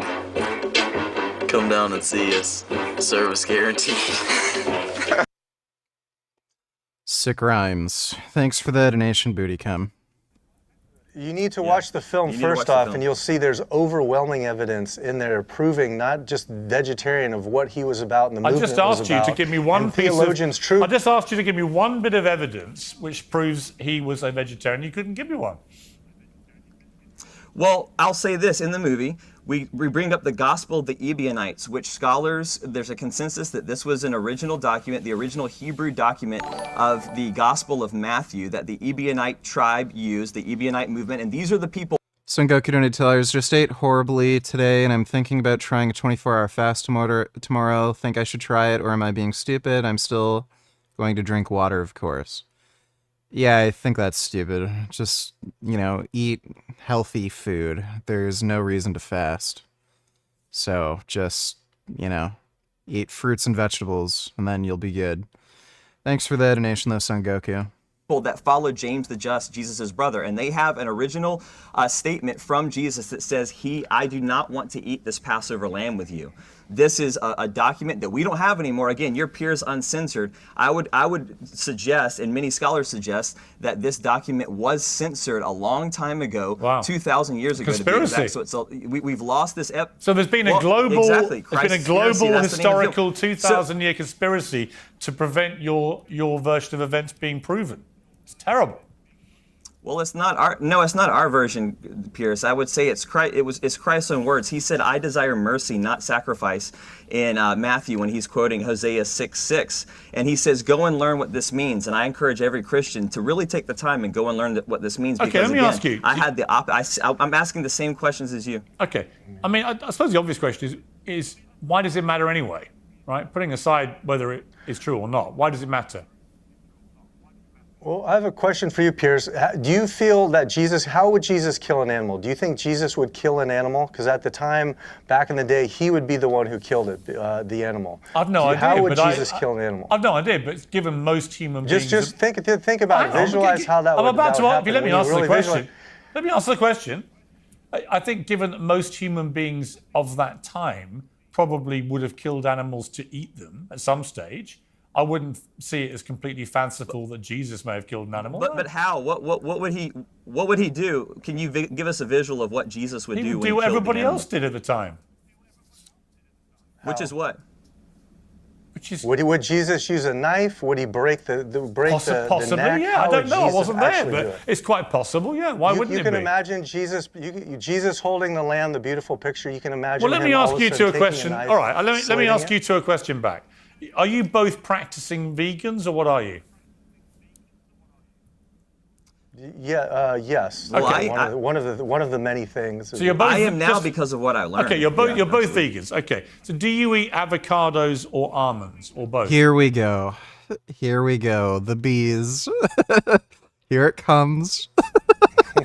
We're ready for this one. Yeah. I was doing a documentary for about 1.5 years on glyphosate and in pesticides, specifically glyphosate. I just asked you a question. So to do your research, it's like being against strawberries. I'm not against strawberries. I'm against the pesticides. I'm sure you've done lots of stuff. I'm against the glyphosate. It's a very simple question. Do you eat avocados and almonds? Here we go. Piers, I actually don't eat avocados. I don't enjoy. I'm sorry, almonds. I don't enjoy almonds. I do enjoy avocados, and in fact, because of the question that you're asking, for many years, I live in California. I handpick my own avocados because of the atrocities that happen to the bees that you're going to mention.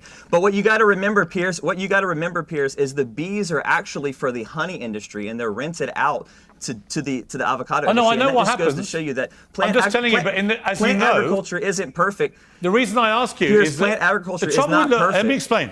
The reason I go on about this with vegans is vegans are the most dude. self-righteous people on God's earth. And whenever I ask them, do you eat almonds and avocados, invariably they eat one or the other or both.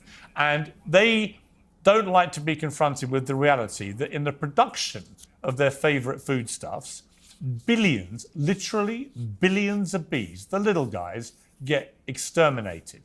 Billions, right? And so Piers, you are party to mass murder. Okay, dude, if you're gonna say it's wrong to kill bees, how do you justify killing, like, pigs, chickens, and cows and all the other animals you eat, dude? Vegetable Man donated $2. There's even genuine scientists, etc., who claim cell phone radiation is dangerous, even non-ionizing. Yeah, it's because they're stupid.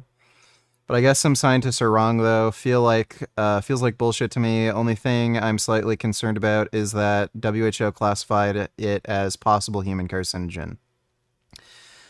I don't know exactly. I don't even know if that's true. Did they even fucking say that? WHO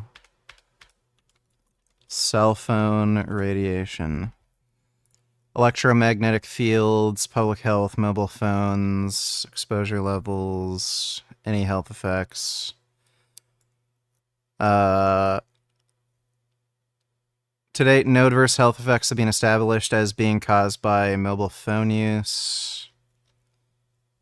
In response to public and governmental concerns, blah, blah, blah, WHO will conduct a formal risk assessment. So, where's the WHO stating that it's a possible...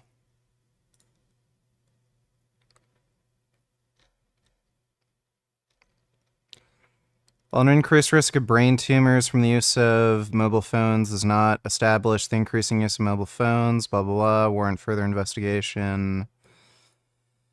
I've never seen a WHO statement saying that it's a possible carcinogen. I don't even know what their reasoning for that is. To date, there's nothing actually suggesting that it increases risk, so... Thanks for the donation, though, Vegetable Man. Mass murder. And I just wonder how you feel about that. Pierce, plant agriculture is not perfect, and it's because the agricultural vegans system aren't has been perfect, are they? dominated by... Veganism isn't perfect. It's been dominated by... Yeah, but you see, this is the trouble. You make a whole movie trying to prove something you can't prove about Jesus being a vegetarian. Pierce, and yet here I have you, Pierce, you're doing whataboutism. Vegetable Man donated $2, link WHO thing. Let me see. RF radiation was classified as Group 2B, possible human carcinogen. Further epidemiological animal mechanistic studies have strengthened the association. In spite of this, most countries, little or nothing has been done. World Health Organization, radio frequency, radiation health, hard nut to crack review. The contrary, ambient levels have increased. Turned out that 5 of the 6 members of the core group in charge of the draft are affiliated with International Commission of Non-Ionizing Radiation Industry, loyal NGO, and thus have a serious conflict of interest, blah, blah, blah. However, at a meeting, WHO Geneva office, it was stated that the WHO has no intention to change the core group. Like, again, there's no actual mechanistic or any actual prospective cohorts showing an increased risk from cell phone radiation exposure. In an animal model, what you can do, or in a petri dish, what you can do is expose a cell to very high energy, like RF radiation, and you might be able to damage a cell or trigger cancer cell growth, but it's completely different from a real world scenario where these radio frequencies are regulated. They can't output enough energy to actually damage tissue. So, like, there's just nothing in support of this.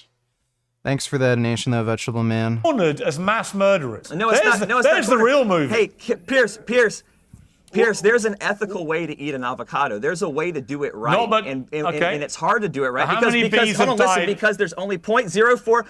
How many bees have died to sate your goes hunger? to plant agriculture. Yeah. 64% of the public funding goes to animal agriculture. We don't have the money to do the innovation to properly raise avocados. But guess what? You can't ethically, Piers, is there any ethical way to kill 90 billion animals per year to eat them? There is an ethical way to eat an avocado. Why don't you stop? Is there an ethical way to kill 90 billion? Why don't you stop feeding the mass murder of bees culture?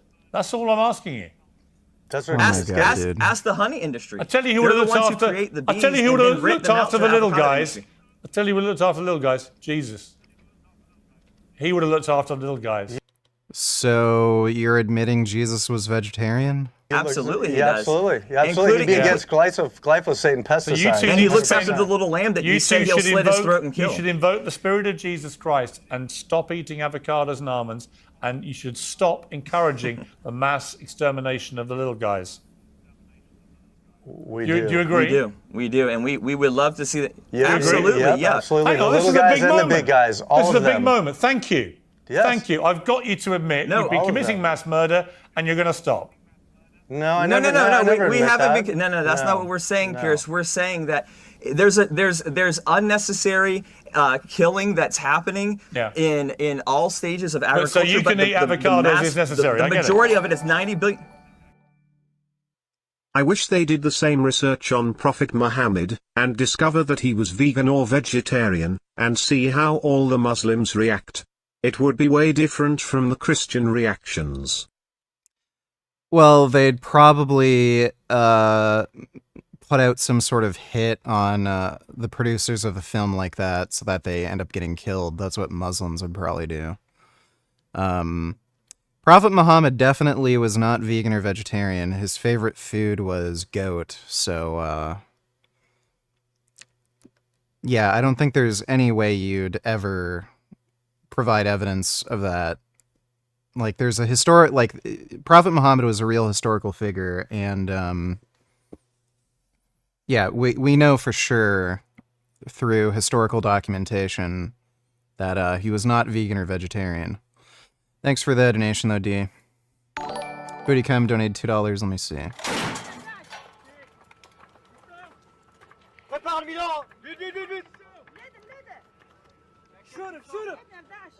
Ouais, c'est sûr, c'est sûr. 1700 mètres. 1700 mètres. Are these French? 1400. Ouais, c'en est un. J'en ai un.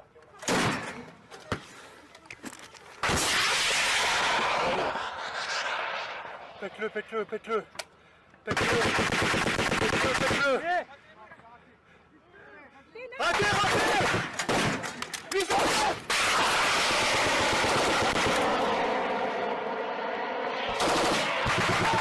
Get fucked. Holy shit, that's an explosion.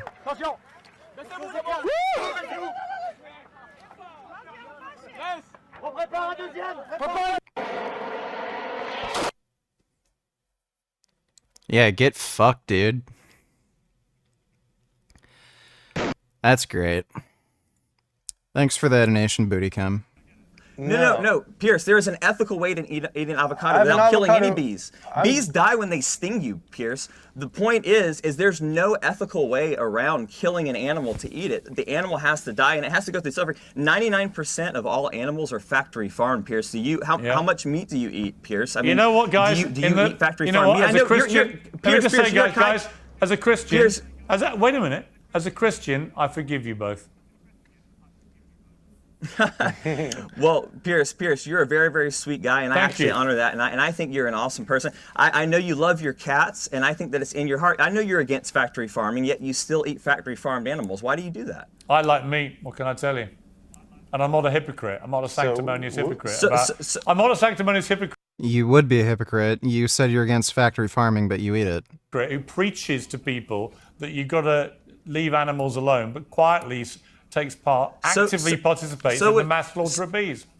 So was Jesus Christ? As a Christian, was Jesus a sanctimonious hypocrite when he went into the temples and disrupted the entire animal sacrifice system because they were murdering animals in the temple? Absolutely not, because he wasn't preaching like you two do about being a vegetarian, because he wasn't a vegetarian. So unfortunately, your attempt to bring him into your own sanctity and hypocrisy doesn't work. Pierce, this film goes so much deeper than that. You're only scratching the surface. Guys, we're talking about a historical event where Christ. Kip, Cameron, it's been very interesting talking to you. You haven't persuaded me. You need to watch the film. We're called uncensored. If you watch the film, let's have it again. I was about to give you a plug. People can watch it themselves. It's a free world. This show is called Uncensored. I've given you the platform. You've expressed yourselves forcefully. I disagree with your pretext completely.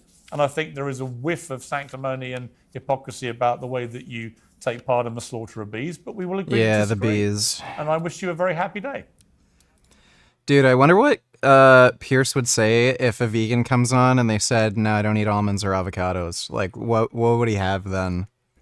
Pierce, one last thing. From the beginning of the Bible to the end, it's very, very clear. Genesis 1:29, God gave us plants to eat. In the future coming of the prophetic kingdom of heaven, the lion will lay with the lamb, and it's the same thing. We're right in the middle of that time, so you as a Christian should be able to ask these questions without shutting them down. I promise you it's not as hypocritical as you think. You know what? It's very, very good question to ask, and it goes so much deeper than whether or not Jesus was a vegetarian. On my way home tonight, as I'm eating a Big Mac with large fries, I'll give it a thought. Guys, I've got to leave it there. Thank you very much. After you watch the film, you might think twice. Kim, Cameron, I appreciate you coming on. Thank you very much. Pierce is such a dickhead. Booty Cum donated $2. Let me see. Oh yeah, I've seen this before.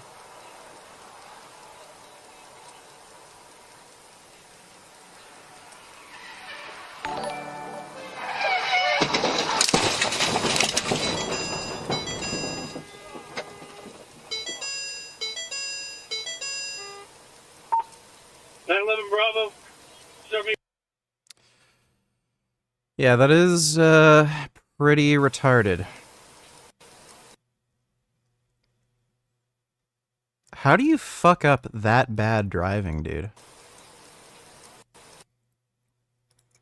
Like, look at him. What the fuck was he doing?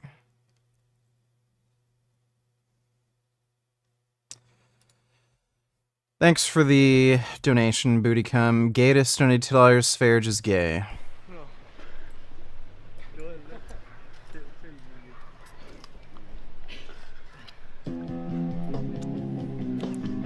Yummy.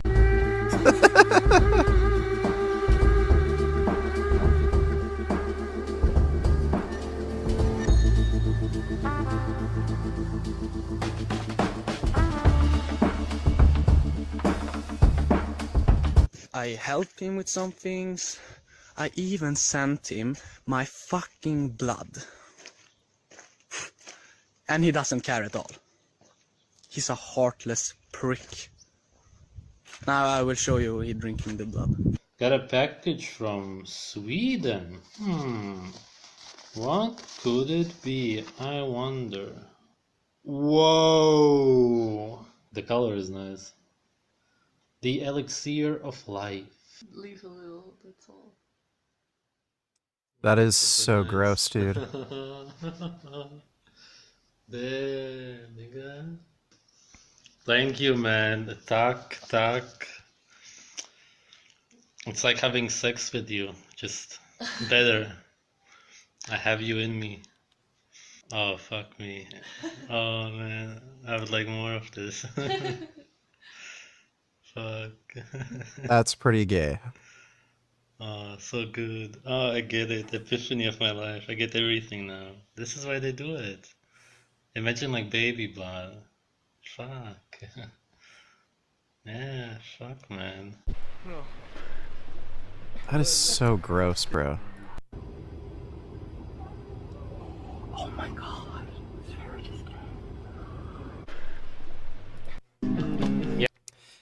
Yeah, that is pretty gay.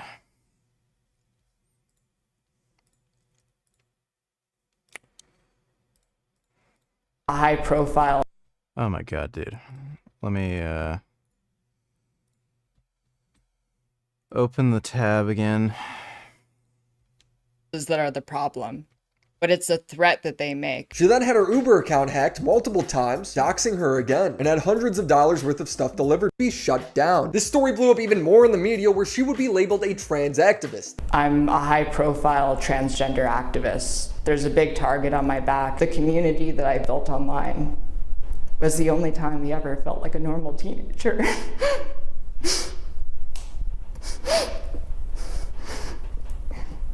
And the target on my back is because of that. She would officially declare war on Kiwi Farms and its owner in a video titled "Things Have Escalated. Now I'm in hiding." This blew up the GoFundMe even more. And just like before, she would continue to raise the goal. It was already over $70,000 and she's like, Yeah, dude. Imagine fucking idiots sending Keffals that much fucking money. Like, Jesus Christ, that's retarded. actually, from this point on, now it's for the lawsuit. Until then, I am keeping the GoFundMe up, but any donations towards it from this point forward will be strictly towards the legal fund. Her attitude towards doxing would completely change. She'd say she needed to flee again, but to Europe. She needed to flee the internet to Europe. It makes no sense. You can't flee a website. Statistically speaking, the people doxing her likely didn't live anywhere near her. Streamers get swatted all the time. They don't flee. They don't travel to Europe announcing every country she's going to. She would then buy an IRL streaming setup so she could stream in the streets. But IRL streamers get doxed even more. So you have to flee to Europe so people don't know where you are, but you're streaming your location. You go to TwitchCon, but you're streaming your location. People would become suspicious of her intentions, raising the goal, and she'd chalk them up as conspiracy theorists. People were so gracious, they came together and they helped me out. And while I really respect it, it's brought a lot of people to do the QAnon brain bullshit about me, where they're saying I'm stealing money from my fans. She announces she's going to Spain, then Ireland, staying with someone who's already been doxxed. This is stupid. She's mad at people for questioning her intentions of fleeing the country and buying a new streaming setup, but look at this. She would get doxxed for a bomb threat called in at a food truck because she's streaming herself there, and her response would be, oh, I just didn't think about it. So why would you tweet like, hey, there's this, you know, I don't know, like a truck, right? Like a food truck that Kiwi Farms threatened to bomb. You never tweeted that there's a truck that Kiwi Farms threatened to bomb and you're going to IRL stream there? Oh yeah, no, I did. I was gonna go to the truck. And Yeah, so like you're super already dangerous, so I'm gonna go to the truck? Yeah, I already had police connections while I was in Ireland, and they knew ahead of time where I was going. But you had police connections in Canada, and they knew where you were going, right? Yeah? Like, what's your point, though? My point is none of this makes sense, Keffals. Like, do you think I'm, like, a robot? Like, I am going to make, like, 100% the most logical decisions when I'm scared. They're just asking you to stop posting your location. She's such a weasel. And every time she'd get doxxed, the media storm would start all over again. Kiwi Farms chasing Keffals around the world. Bigots hound transgender streamer. Forced to hide out in Belfast. And I'm pretty sure that they called in, like they tried to swat us. We can't tell if it's the same person. We can't tell if it's the same person, but shortly after this photo was taken, the police knocked on the Hail Josh the Corn Lord? door to tell us Ethan Gunt Ralph told me to do this. Oh my god. that someone had reported a murder in this flat. Her fans were concerned as to why she was telling people where she was going. And she's like, Europe's big, Ireland's dense. I'm currently in Ireland. I am staying with a friend. I'm safe. Things are good. Don't tell people what country. It is completely fine. Do you know how dense Ireland is? Very dense country. Every IRL streamer to ever exist gets doxxed and swatted. She would be asked by Nick Diorio and Keemstar about this. Yeah, but I always thought to myself, I'm like, if people are really out to get you and you're in hiding, you're like live streaming like at VidCon, like I feel like you're like, oh yeah, you're not really in hiding. I wasn't at that point. Like I hired a security consulting firm, and I was basically like, do you think things have chilled at this point? And they're like, yeah, probably. So you aren't fleeing. This is just a vacation. She would contradict herself again in a private Patreon stream. I have not been able to focus on actually taking legal action because I was still concerned for my well-being and my safety. The only reason I ended up going to TwitchCon is because a security firm that I hired, and I can't go into the specifics because I signed a non-disclosure agreement, told me that they thought that the heat died down and it would have been safe for me to travel there, which I essentially see as a work trip. What about everything else you've been doing? She won't answer. Which is it, Keffals? I feel like she's only saying she's fleeing to justify not working on the lawsuit, which is what most of the money was raised for. In the same stream, she would admit to purposely putting herself in a doxable position so that she would get more media attention. By intentionally making myself a lightning rod, so I could make Kiwi Farms more vicious and attack me to the point. Mr. Codename Mike Donate Tellers, that's how I felt when Sfarage said, "You're inside me now," like we had sex. Skip to 10 seconds. For heaping you.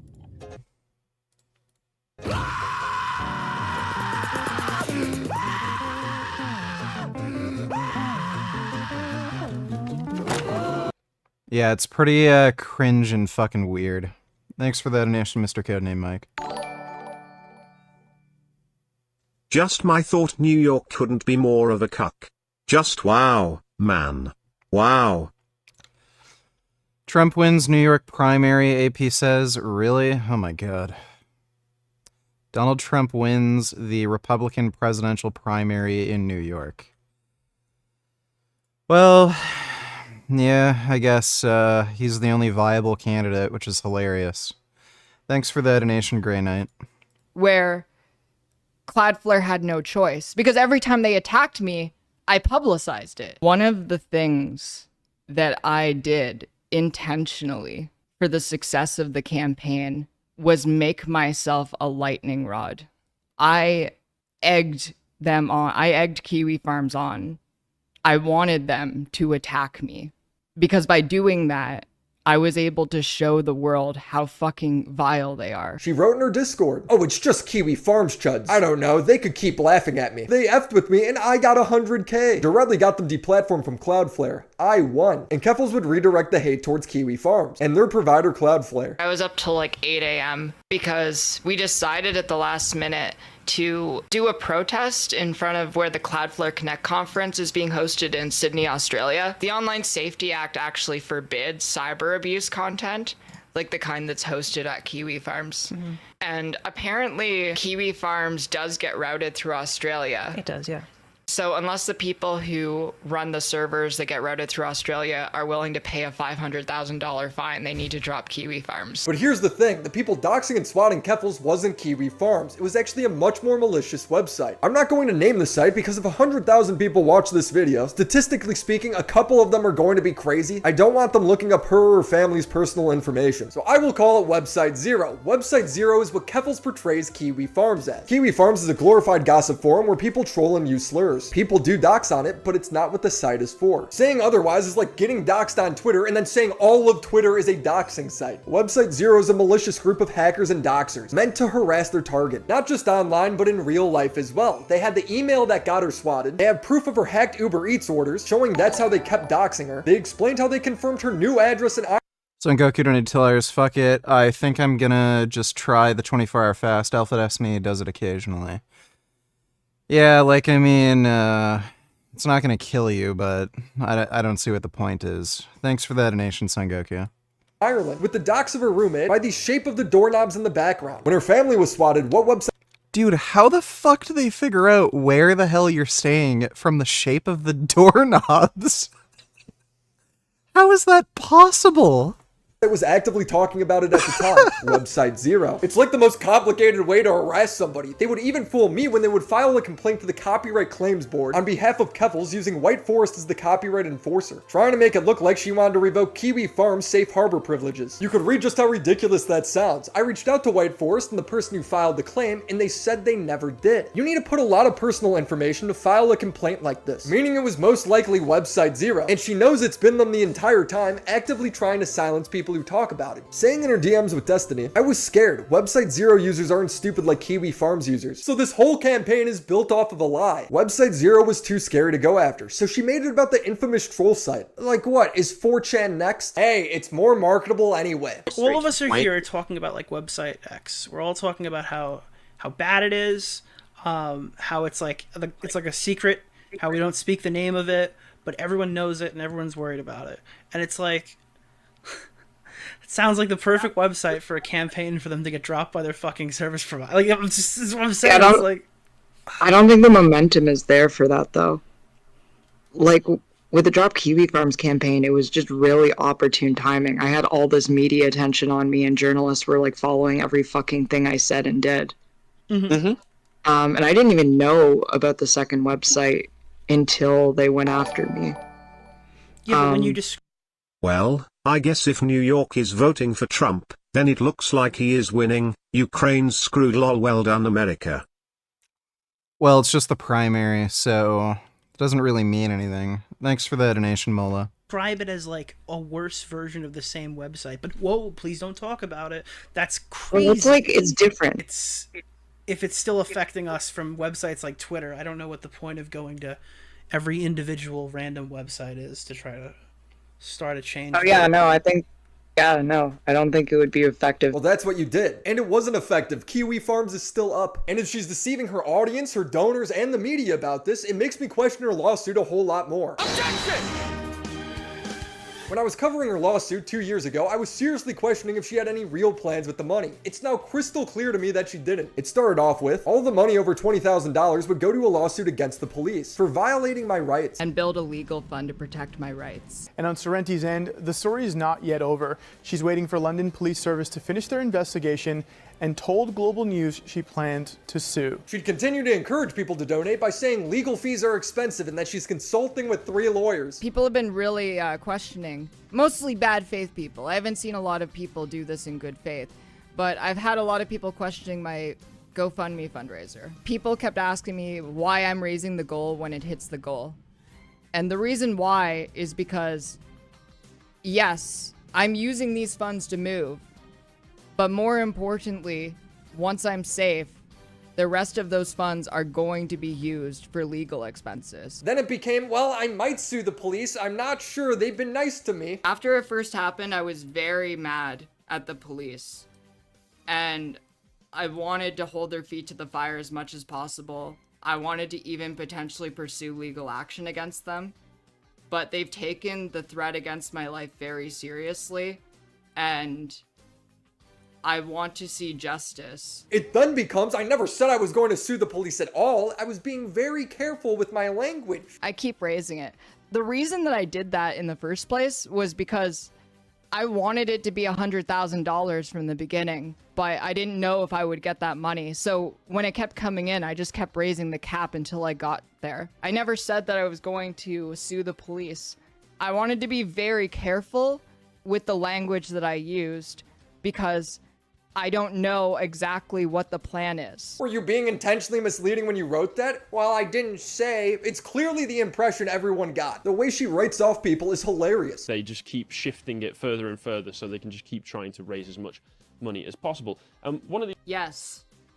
Problem? A few weeks later, Keffals would hire a private investigator to dox a Kiwi Farms user she thought doxed her and send him photos of him and his parents. Except that's not him. So she just doxed a random guy. Keffals would claim that these are fake, but the guy proved it by linking it back to her Discord. But we don't even need that because Keffals bragged about doing it herself at 3 a.m. before promptly deleting the tweet. When people would ask for a breakdown for how the money is being spent, she refused to elaborate, saying, "I will never do a GoFundMe breakdown for bad faith actors. Everyone who has donated has a refund button." Somebody asks, "Can you prove you were pushing litigation? I have no intentions of knowing what it is or what you're pushing. Can you just give us some proof you were actually pursuing legal action?" Keffals would reply, "Can you prove this tweet didn't ratio you?" He would ask again, "Can you show one piece of evidence you paid for a lawyer with the money donated towards your legal fund?" And she would respond with a Wojak, showing a breakdown of the money donated you for legal.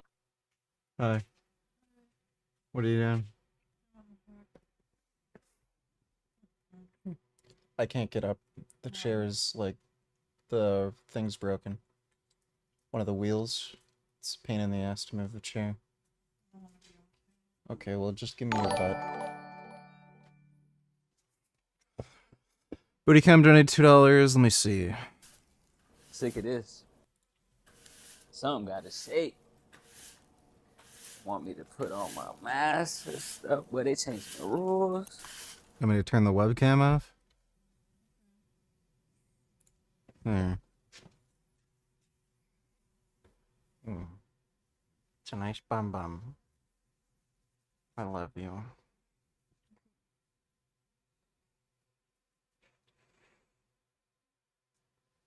My baby. You feel very warm. Yeah, I'm warm. You still have the heater on. Mm-hmm. Crazy. It's a nice bum bum. Wow. Mm. Mm-mm-mm. Mm-mm-mm. Yeah, that's good.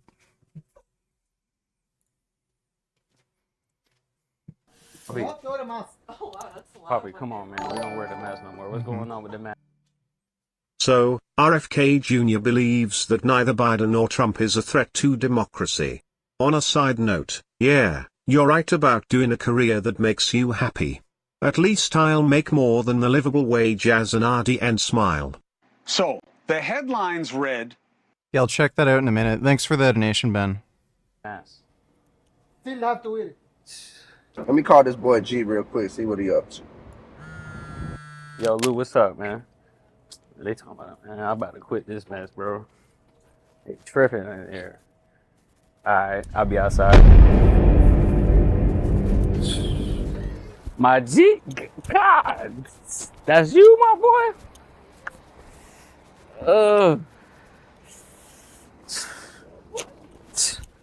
What up, my baby? Hey, Trump sent it, bro. That boy sent it? Oh.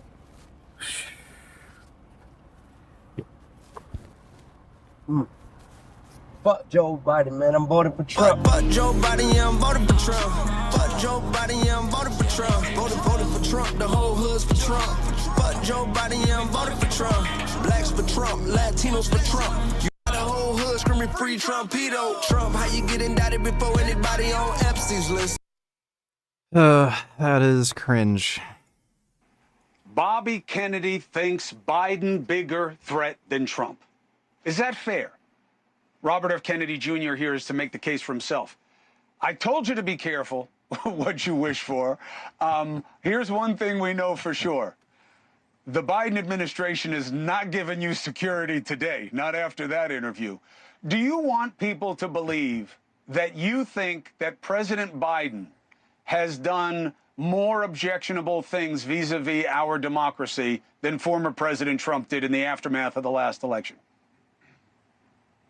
No, as you heard, Chris, what I said was that I can make this argument, and I didn't say definitively whether I believed one or the other was more dangerous than democracy. I did say that I don't believe either of them are going to destroy democracy. Both sides are telling us the other guy is the end of the republic, but they're both lame duck presidents. They're going to be in there 4 years. Their political opponents are going to be announced 2 years later. There'll be a new Congress in 2 years later, and we have strong institutions in our country. We have judiciary, we have the press to some extent, we've got Congress, and you have the military. You've got a lot of institutions that are bulwarks against a tyrant coming in and taking over democracy. So I don't think that's going to happen. I think we're all being told each one is a threat because it's a way of using fear to force us into a binary choice where we're forced into the canal, into this channel that nobody wants to go to, where we either have to vote for the lesser of two evils, and nobody wants to do that. But it keeps them from, it keeps. It's not a vote for the lesser of two evils. There's a clearly good candidate and a clearly bad candidate. A lot of the public from considering people like me that I have a much higher popularity rating than either of these candidates. So more people would rather see me in office presumably than either of them. But they are not going to vote for me because the media and this whole sort of cartel from both sides is telling them, oh, you have to choose between these two guys. The other guy is so scary. Now, the point I made last night, and the way I'm very grateful, by the way, to Erin Burnett. As you know, CNN has not let me on for a live interview in a decade, and she did that. She was very, very good. Yeah, RFK Jr. is just There's courts crazy. that have found that he censored speech and have enjoined him from doing it again. So there's actually a court judgment against President Biden, and one of the cases is Biden versus Kennedy, which is my case. The other is Murthy versus Biden, which was just heard, the arguments by the United States Supreme Court. What those cases show is that 37 hours after he took the oath of office, high White House officials were meeting with the social media companies, with YouTube, Facebook, Google, Instagram, and Twitter, and ordering them to censor President Biden's political opponents. And it was on a lot. That is not true. A lot of it was on health, public health, COVID, etc. Yeah, so they were trying to censor COVID misinformation. That is not the same as censoring a political opponent. Also, there were other things that were being censored, like criticism of his Ukraine policy, and actually criticism of a kind of a satire of him and Jill Biden. The danger in this is that what the White House was saying, the leverage the White House had, it was saying, if you don't do that, we're going to bring antitrust cases against you, and we are going to revoke your Section 230 immunity, which is existential for those companies. Section 230 is the section that... He's just lying and making shit up. Purposes should be something you want to do. It's so easy to prove. You just need receipts. It wouldn't be until a month later where Keffals would admit that she hasn't worked on the lawsuit. Just like explaining all of the things that have happened that have made it hard for me to focus on getting to the point that I could even consider legal action. She was busy with vacation, dude. Now I'm going to be focusing more on the legal things because I'm settled down, I'm back in Canada, and I have time to work on this now. At this point, she would say she can't name who she's suing because then it would give them time to burn all their evidence. During the process of actually taking legal action, one of the first steps that you need to do is collect evidence. And if you announce prematurely who you are taking legal action against, it gives that party an opportunity to try and destroy as much evidence as possible. I'm not even going to publicly comment on the party either. A few weeks later, she'd go on live stream, seemingly inebriated, saying she's depressed. Hello, Keffals. I'm a 3 months HRT trans girl. I'd just like to say you're my role model. Look, I'm proud of you, but you should pick a better role model. Like, for instance, SpongeBob, because like SpongeBob's never done anything wrong, I don't think. The fuck? That's, yeah. Are you proud of, what the fuck is there to be proud of? Shut up. Shut up. Okay, fine, I'm super disappointed. Good. Join the club. Step in the fucking line. Her family would beg her to get off. Could you grab me the mic arm?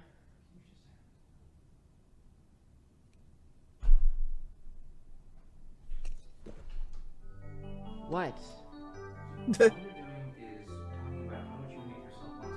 I wouldn't really hear from Keffals for a while until she announced she was signing up for rehab. In the next few days, I'll be admitted to rehab. The doctor said because of the drugs I'm addicted to, without medical supervision, detoxing will kill me. This was in February, meaning this whole time she might have been addicted. When she got out of rehab, she held a Patreon-only stream saying she was addicted to drugs since she talked to Keemstar. This is before she even determined who she was suing. Around the end of 2022, I started drinking, which made me spiral. It was around the time that I was in fights with Keemstar. Yeah, it makes the stream make a lot more sense. And then as more and more shit started happening, I started doing cocaine at the start of 2023. Oh my god. 8 days into a cocaine bender, I found out that the coke that I was doing was cut with meth. So for 8 days straight, I was doing coke and meth. Booty Cam donated $2. Let me see. He's a lying jackass who admittedly does performance art. What do you think of his Sandy Hook conspiracy theories? They were absolutely wacko and crazy. He stopped. That was a very good performance. Thanks for the donation, Booty Cam. I had a friend come What am I drinking? It's diet iced tea. over to help me detox. And I tried to just go back to my life like nothing ever happened. And I tried my best to make it so no one knew how bad things were. As I really didn't want to let people down. Especially because I know there's a lot of people in my audience that look up to me. And I don't want to... crap. I don't want to let them down. She talks about how an argument in a Twitter space made her want to off herself. I was going through coke withdrawal while I was while I was in that Twitter space.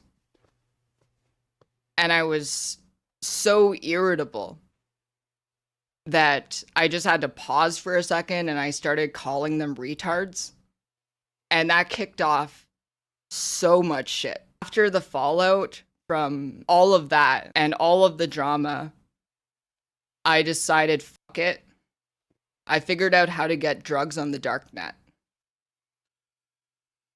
And I started making a plan to kill myself. I started doing coke and meth and benzos. And I was planning on ordering heroin from the dark net. I wouldn't wish drug addiction on my worst enemy, but I I have a funny feeling she's lying. also wouldn't trust them with $100,000. And Grey Knight donated $2. Do you like Nirvana or Frank Sinatra? Give this short a listen. Frank Sinatra smells like Teen Spirit. I like Nirvana. Well, I'm no Richard Cheese, but I'm willing to give this a try. Here it is.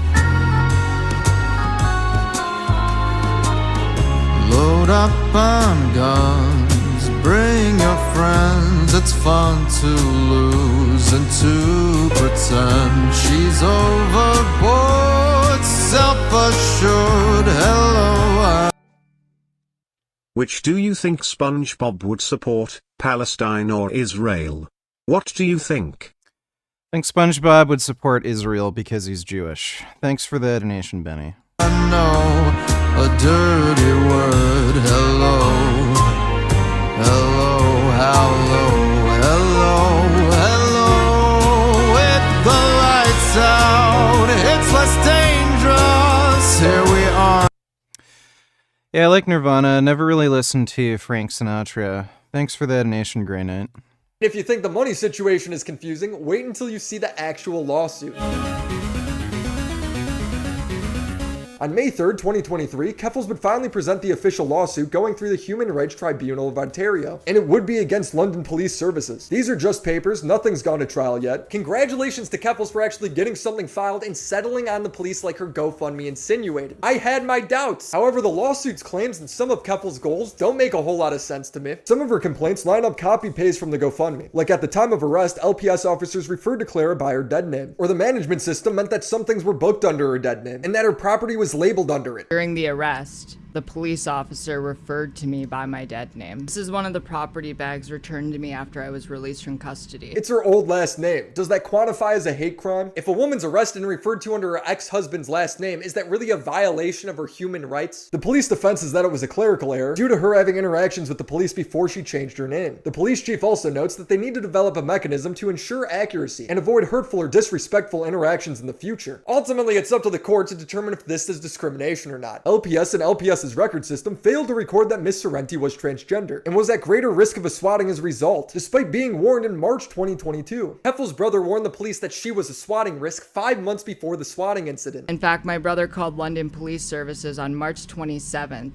in a conversation lasting 9 minutes and 16 seconds to see if my family could be put on a no swatting list, only to be treated like we were wearing tinfoil hats and completely dismissed. It is ridiculous that they didn't take her seriously despite her being such a large creator. This next one though, I'm convinced she just made it up. At the time of arrest, one of the officers pressed her hand against Miss Sorrenti's breast and said, "Yep, it's a she." What? She has never mentioned this before. Not in her Kickstarter, not in her initial video, not in any of her streams following it up. Maybe I'm missing something and someone can link me, because I find it impossible that she hasn't mentioned this before now. It also states that since Keffals was stressed from the swatting, she saw a 25% reduction in income, and the numbers are redacted. This is surprising because this is when she was at her most relevant. I assume she just streamed less. Her case is demanding that LPS admit they discriminated against her, that they pay the damages to her dignity and self-respect of $75,000, have the LPS compensate her loss of income and special damages in the form of $50,000. She wants them to change her record management system and have LPS officers use body cams when interacting with trans members. And it's true, the City of London did not have body cams when swatting her, but the City of London already had an initiative to get body cams on officers by the beginning of 2025. Not just for trans interactions, but all the time. She DM'd me in February saying, "The cops have good lawyers." Of course they do. If I could get one thing from all this, it would be body cams. Since the police don't use them in my hometown, it's my word versus theirs. The next few sections is asking them to apply by human rights laws, and it ends with,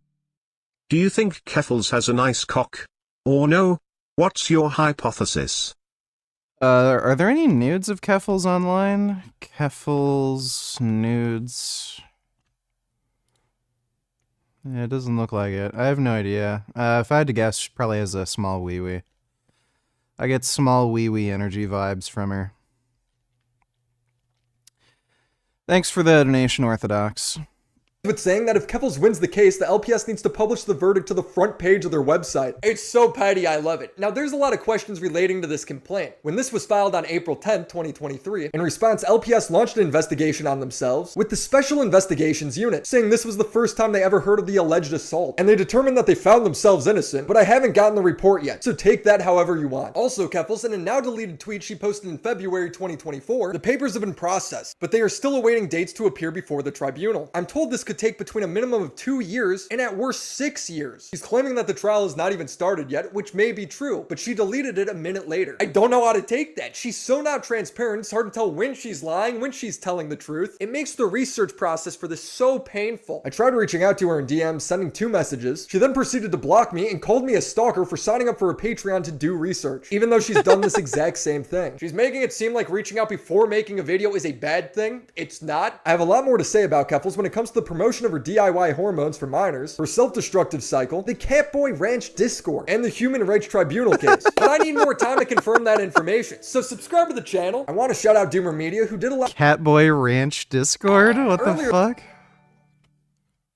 Tanner Shuck made a video where he ate 250 eggs in a week and basically said cholesterol and saturated fat don't increase heart illness risk and said studies that say that are biased. Kinda seems like dangerous. You plan to make a response? I've never heard of this person named Tanner Shuck. Tanner Shuck. Oh, that guy. Yeah, he's an actual fucktard. Yeah, like, there's an indisputable link between elevated serum cholesterol and heart disease. I might make a response. This guy is a complete and utter fucking nitwit, so... yeah, this guy's stupid. Let's react to that now, actually. Thanks for the donation, Jackson. What 36 eggs looks like, which is what I'm going to eat in a day. This is what 252 eggs looks like, which is what I'm going to eat in a week. Now, why would anyone want to eat this many eggs? Well, old school bodybuilders swear by eating massive amounts of eggs and claim it was just like taking steroids. Is that true? That's not what they did, and that's stupid. They say this while they're on steroids, by the way. True? What's also crazy is that eating up to 36 eggs a day massively speeds up wound healing and recovery. Is that That is not true.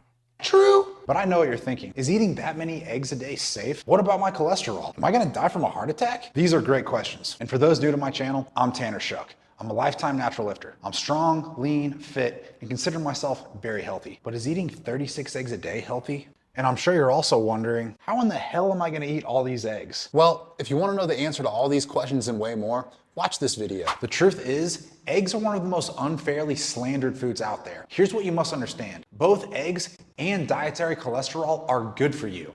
Dietary cholesterol is not good for you. There's never been any benefit shown to including dietary cholesterol in your diet. Who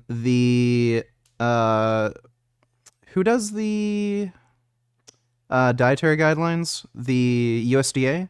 Yeah, the USDA dietary guidelines actually suggest minimizing cholesterol in your diet with the ideal cholesterol intake being 0. So that's just completely and utterly false. Now, I'll do a deep dive into cholesterol and show you my cholesterol levels later in this video. But first, let's discuss what makes eggs so great. Here's what you need to know. Eggs are a superfood and they contain a shitload of There's no such thing as a superfood. It's a marketing term. nutrients such as biotin, vitamin D, vitamin K. Eggs do not have an appreciable amount of vitamin D. The Lord didn't bless me with a big fucking dick like you. I asked Jesus why the Lord wanted me to serve with a tiny dick. You know what he said? Jesus said I need to bring glory to all the simps. I asked, what are simps? Jesus, you. That makes sense. Sick burn. Thanks for the donation, Orthodox Boxing. Here we go. Piers Morgan is at it again with the avocados and almonds. Lol, is this argument going to get old at some point? Start watching at 13:28. Yeah, we already watched this whole video. So, yeah, we already watched it. Thanks for the donation, though, Mola. Choline, selenium, iodine. I can keep going. And just food for thought. Yeah, so eggs are a significant source of choline. You do not need to eat eggs to get choline. They're not particularly high in selenium, iodine, vitamin K. They're not high in vitamin D at all. And again, you don't need eggs for biotin. One large boiled egg has only about 77 calories, yet contains every vitamin except for vitamin C, all essential minerals, 7 grams of protein, 5 grams of healthy fats, barely any sugar carbs, and antioxidants. Eggs are not antioxidant rich. So what I'm saying is, whole eggs are a nutrient powerhouse. They are not. They do not have much nutrition. To be. Just think about it. Eggs must contain all the vitamins for an animal to grow and all the minerals responsible for essentially bodily processes such as cardiovascular health, immunity, and fertility. Eggs do not support cardiovascular health. Now, is eating massive amounts of eggs really like taking steroids? Well, Vince Gironda, the godfather of bodybuilding. Oh, yes, the 5'5" Italian guy who weighs 150 pounds. Yeah, that guy. Has been saying this since the 1950s and would regularly consume up to 30 whole eggs and unlimited amounts of meat throughout the day. And who looks healthier, Vince Gironda or the average American? Dude, he's a 5'5", fucking 150-pound Italian dude. He's tiny. Of today. Now, all I can say is for the past 16 weeks, I've been in a bulking phase and I've been regularly eating 12 to 24 eggs and 4,000 to 5,000 calories per day, going from a lean 200 pounds at the start to 225 pounds currently. And it's important to note, I am natural. Yes, I've gained some body fat and water weight, but I've undeniably gained size and strength, adding over 50 pounds to my back squat. Yeah, that's not due to eggs. That's just due to you eating more, dude. And deadlift, and close to 20 pounds to my overhead press and bench press. Now, if you don't believe me, so what's his bench at? Let me see. Maybe he has some shit on his Instagram. Do this instead of bench press. Da-da-da. Pretty sure he's a strong guy. He did 515 for 5. Let me see. I want to see what some of his like upper body lifts are like. Does like CrossFit shit. I don't know if he really does benching. Like, should be some overhead press videos.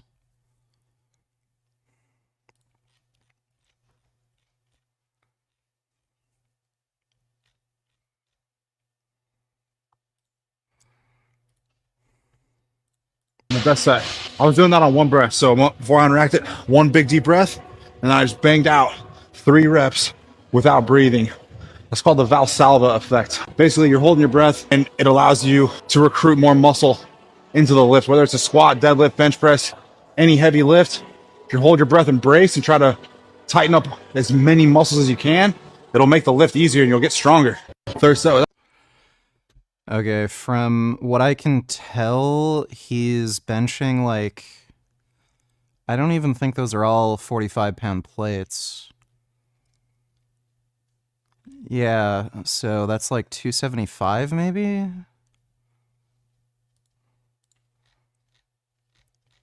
Yeah, I don't know how impressive his upper body lifts are.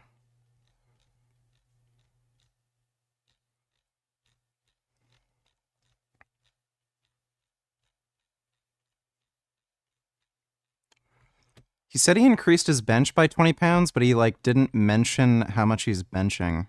Amounts of meat throughout the day. And who today? Now, all I can say is for the past 4,000 to 5,000 calories per day, going from a lean 200 pounds at the start to 225 pounds currently. And it's important to note, I am natural. Yes, I've gained some body fat and water weight, but I've undeniably gained size and strength, adding over 50 pounds to my back squat and deadlift, and close to 20 pounds to my overhead press and bench press. Now, if you don't believe me, yeah, so who the fuck knows how much he's benching? There was me squatting over 4 or 5 for reps. Now, is it because I've been crushing all those eggs? I'm not sure, but I can say for sure I do feel stronger since I've increased my egg intake. Presumably, if you've increased your egg intake, you've increased your calories. Now, do eggs really improve healing and recovery? So not only they don't. Did I feel stronger when eating more eggs? What really inspired me to make this video was a groundbreaking study from 1975 where burn patients who were... Yeah, so this guy doesn't understand how to interpret research because he's a dummy. I knew he was going to bring up the study. So there's been a lot of research on burn victim recovery. And if you have severe burns to your body, you're in an extreme catabolic state. You need a lot of protein to maintain a positive nitrogen balance so that you can heal from the burn. So there have been a lot of different ways in which researchers have tried to increase nitrogen utilization by the body to speed up burn recovery. One method is with the use of steroids. I know there has been some research with the use of Anavar and other oral steroids on increasing nitrogen utilization to speed up wound recovery from burns. Another way is with increasing protein intake. So one way to increase protein intake is by having people eat eggs, because eggs contain protein. And in this paper, they mention because eggs are a protein source and because people, they say you can eat a lot of eggs. If you put egg whites into like a smoothie or something, like, yeah, you can down eggs like pretty easily. If you're eating like hard-boiled eggs, that'd be pretty hard to eat a lot of. But that's all that showed, is that you can get in a lot of protein if you eat eggs. That's it. There's nothing unique about eggs that speed up wound recovery. Bum nuts. Well, thank you for that, Carly. I don't know what bum nuts are, but it sounds fun. Does that Snuggie have a flap for your PP? Add a flap in the back as well? Also, I don't like black people. No. It just has a pocket for, like, your hands. That's it. Thanks for the donation, Orthodox Boxing. Fed 36 eggs per day for 30 days, experienced rapid wound healing and recovering from their injuries, all while maintaining normal lipoprotein and cholesterol levels. Yeah, so stupid. It's not the eggs specifically, it's because they're eating more protein. The researchers concluded that a high egg diet is a valuable and safe addition in the management of severely burned patients. Furthermore, a similar study was conducted in 1978, where more severely burned patients were force-fed 7,000 calories per day, including 36 eggs. That's right, 7,000 calories a day, where they consumed 314 grams of protein, 600 grams of carbs, and 336 grams of fat, and ate over 8 grams of cholesterol daily. And I thought me eating 5,000 calories per day was a lot. Again, the burn victims experienced more rapid wound healing, and all their... Yeah, that's because nitrogen utilization increased. They're eating more calories and they're eating more protein, stupid. It has nothing to do with eggs. cholesterol levels stayed within the normal range. At the end of the study, the normal range can mean anywhere from like literally single-digit cholesterol levels to hundreds. So what do you mean by normal range? That doesn't mean anything. researchers concluded that the high demand for energy during recovery from burns prevented abnormal rises in plasma lipid levels on the fat-rich diet. So let me see what he means by this specifically, like what their lipid levels even were.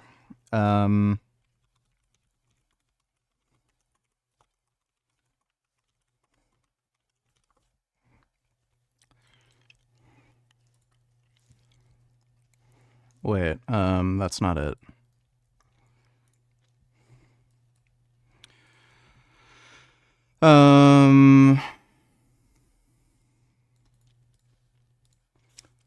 See if I can find the full paper. I love how he's only showing the abstract, by the way. Like, how fucking retarded do you have to be?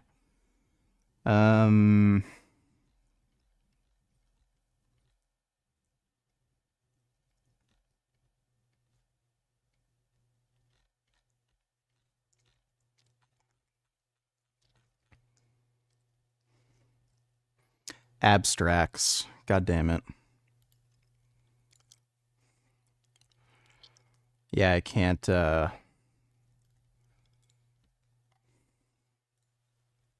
are you doing? What are you eating? Faye, what do you got? Yeah, don't eat that.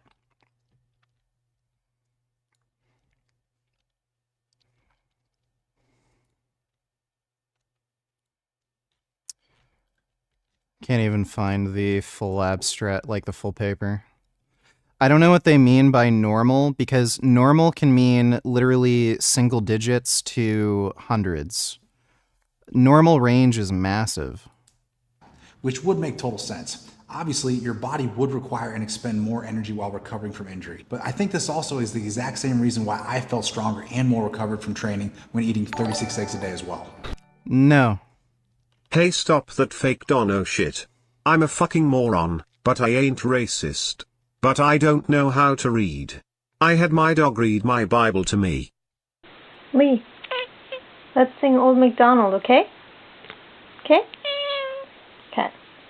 Here we go. Old MacDonald had a farm. E-I-E-I-O. And on his farm he had a cat. E-I-E-I-O. With a here and a there, here a, there a, everywhere. Old MacDonald had a farm. E-I-E-I-O. That's a really cute kitty. Thanks for the donation, Black Orthodox Poppy. Fuck, This God is what- damn it. The stress from hard training to third degree. Rapid wound healing and all their cholesterol levels stay sense and more recovered from training when eating 36 eggs a day as well. Cool story. Now, I'm not comparing the stress from hard training to third degree burns, but I am saying all humans are living organisms and we all respond to the biological processes of stress, recovery, and adaptation. So whether the stress is from severe burns or from hard physical training, stress is stress and it must be recovered from and adapted to, which is what I personally believe eating a ton of eggs facilitates. And if you just think about it from a Yes, you can get enough protein and nutrition from eating a lot of eggs. You can also get a lot of protein and nutrition from eating a lot of tofu. There's nothing special about eggs. common sense perspective, we already established that eggs are one of the most nutrient dense, bioavailable, and healthy foods in the world. So why wouldn't No, you have not established that. You have not shown that they're healthy. giving your body more of the superfood help you recover better?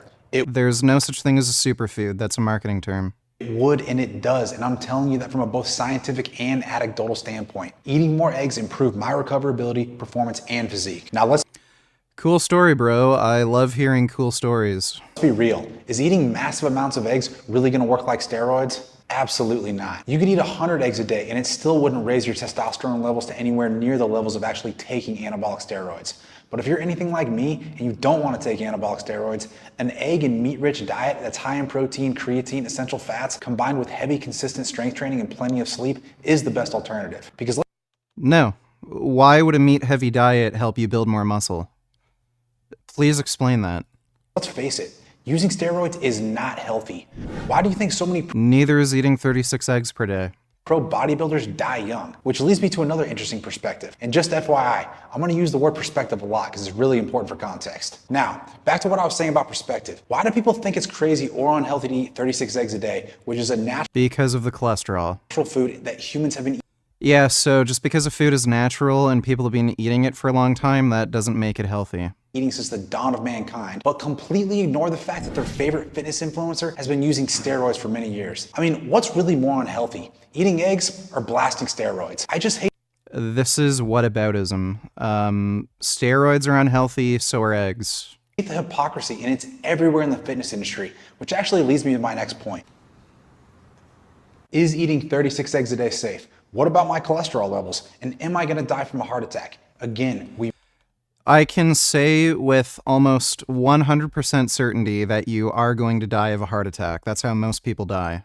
must have perspective. I know 36 eggs sounds like a ridiculous amount, but just listen to this. 36 whole eggs is actually only 2,800 calories. My maintenance calories just to maintain my current body weight, given my muscle mass and activity level, is 3,500 calories. So if I just ate 36 eggs a day, I would lose weight. So when you put it in That has nothing to do with the claim you made. context, 36 eggs actually isn't that much. But now, I want you to think about it like this. Over half the population in America is This is just strange to say.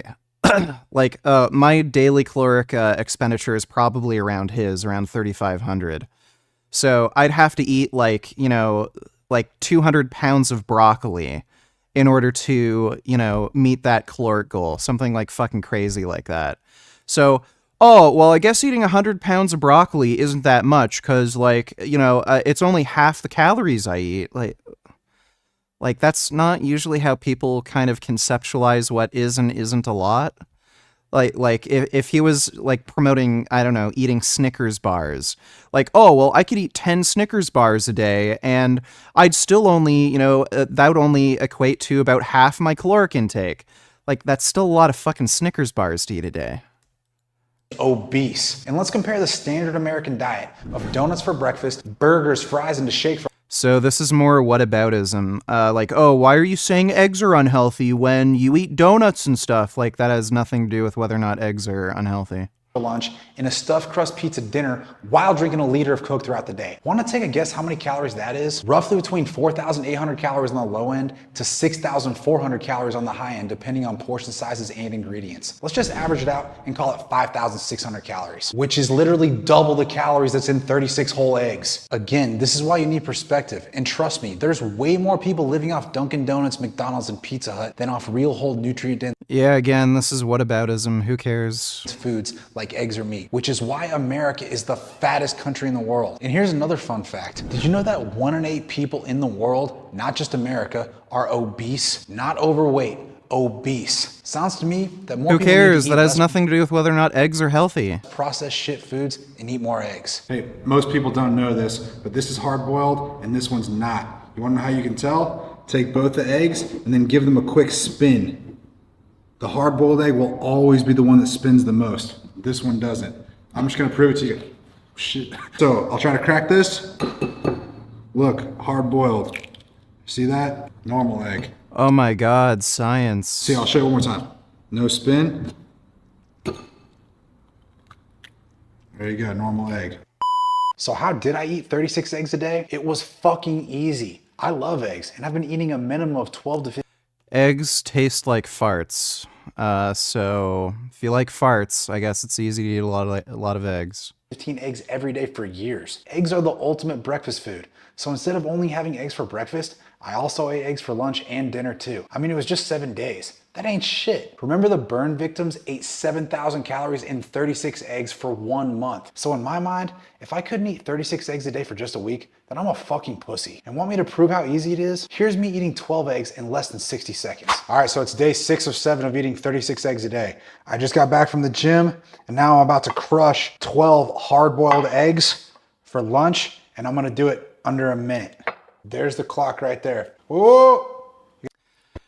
For lunch. Who and 10 eggs cares? for dinner. What you'll discover is eggs fill you up, but because they're so bioavailable and digest so easily, they don't keep you full that long. So eating 10 to 15 eggs every 3 to 4 hours wasn't even that hard. Now, I will say that I did reduce my meat and dairy consumption because I don't want to gain unnecessary body fat while doing this. I kept my daily calories between 3,500 and 4,000 calories per day, eating more calories on my training days and only eating 36 eggs and nothing else on my rest days. And again, it was fucking easy. Remember, millions of fat Americans mindlessly eat over 4,000 calories a day without even realizing it. And I know what you're thinking now. But Tanner, what about your cholesterol? Now, what about my cholesterol? Well, let's talk about that, because eggs only get a bad rap because they're high in protein and fat. But people ignore that it's high quality protein and essential fats. The egg So they contain a little bit of saturated fat. If you're going to eat 36 eggs per day, that is a substantial saturated fat source.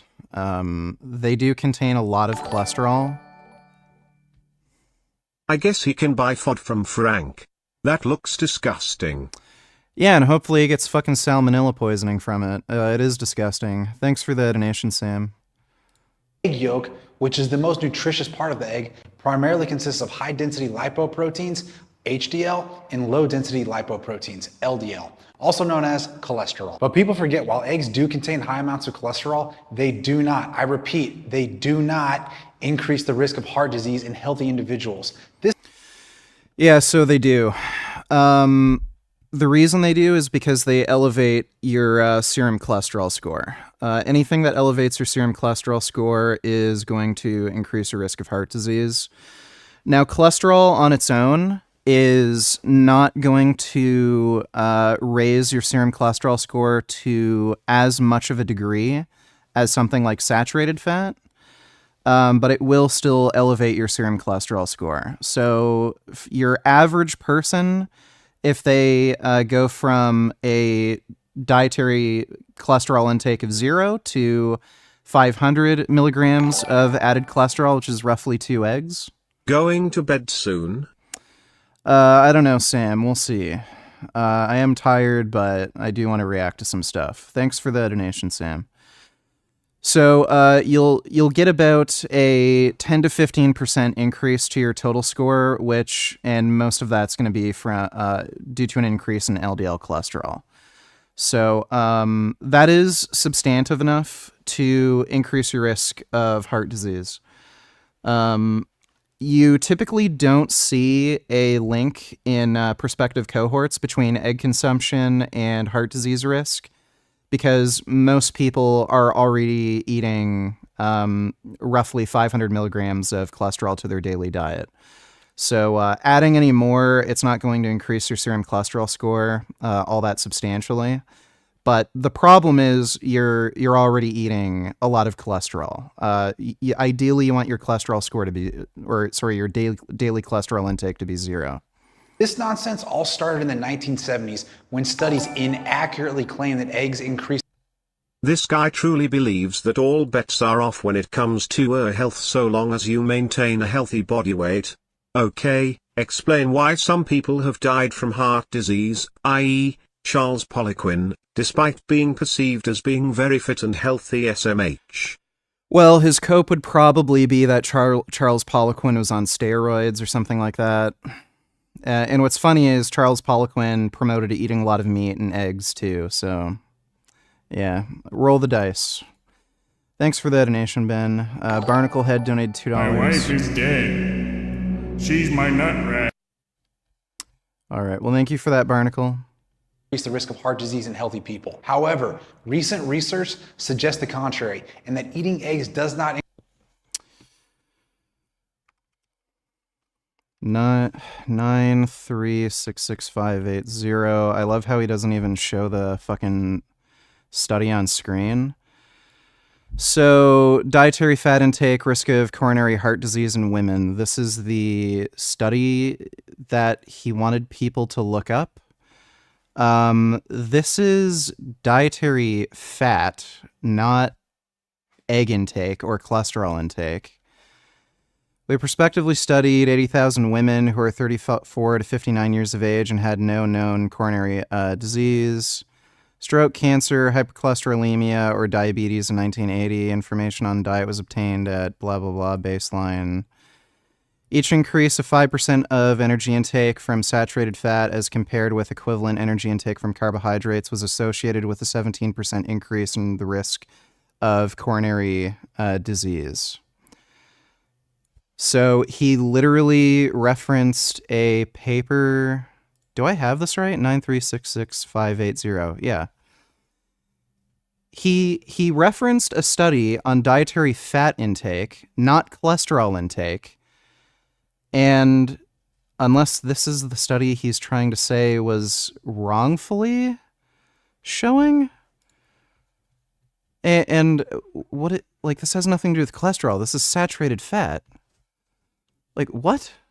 Increase the risk of heart disease. And studies have shown there's also no credible link between dietary cholesterol and blood cholesterol. Yeah, so that's not true. Let me see. PMID 22037012.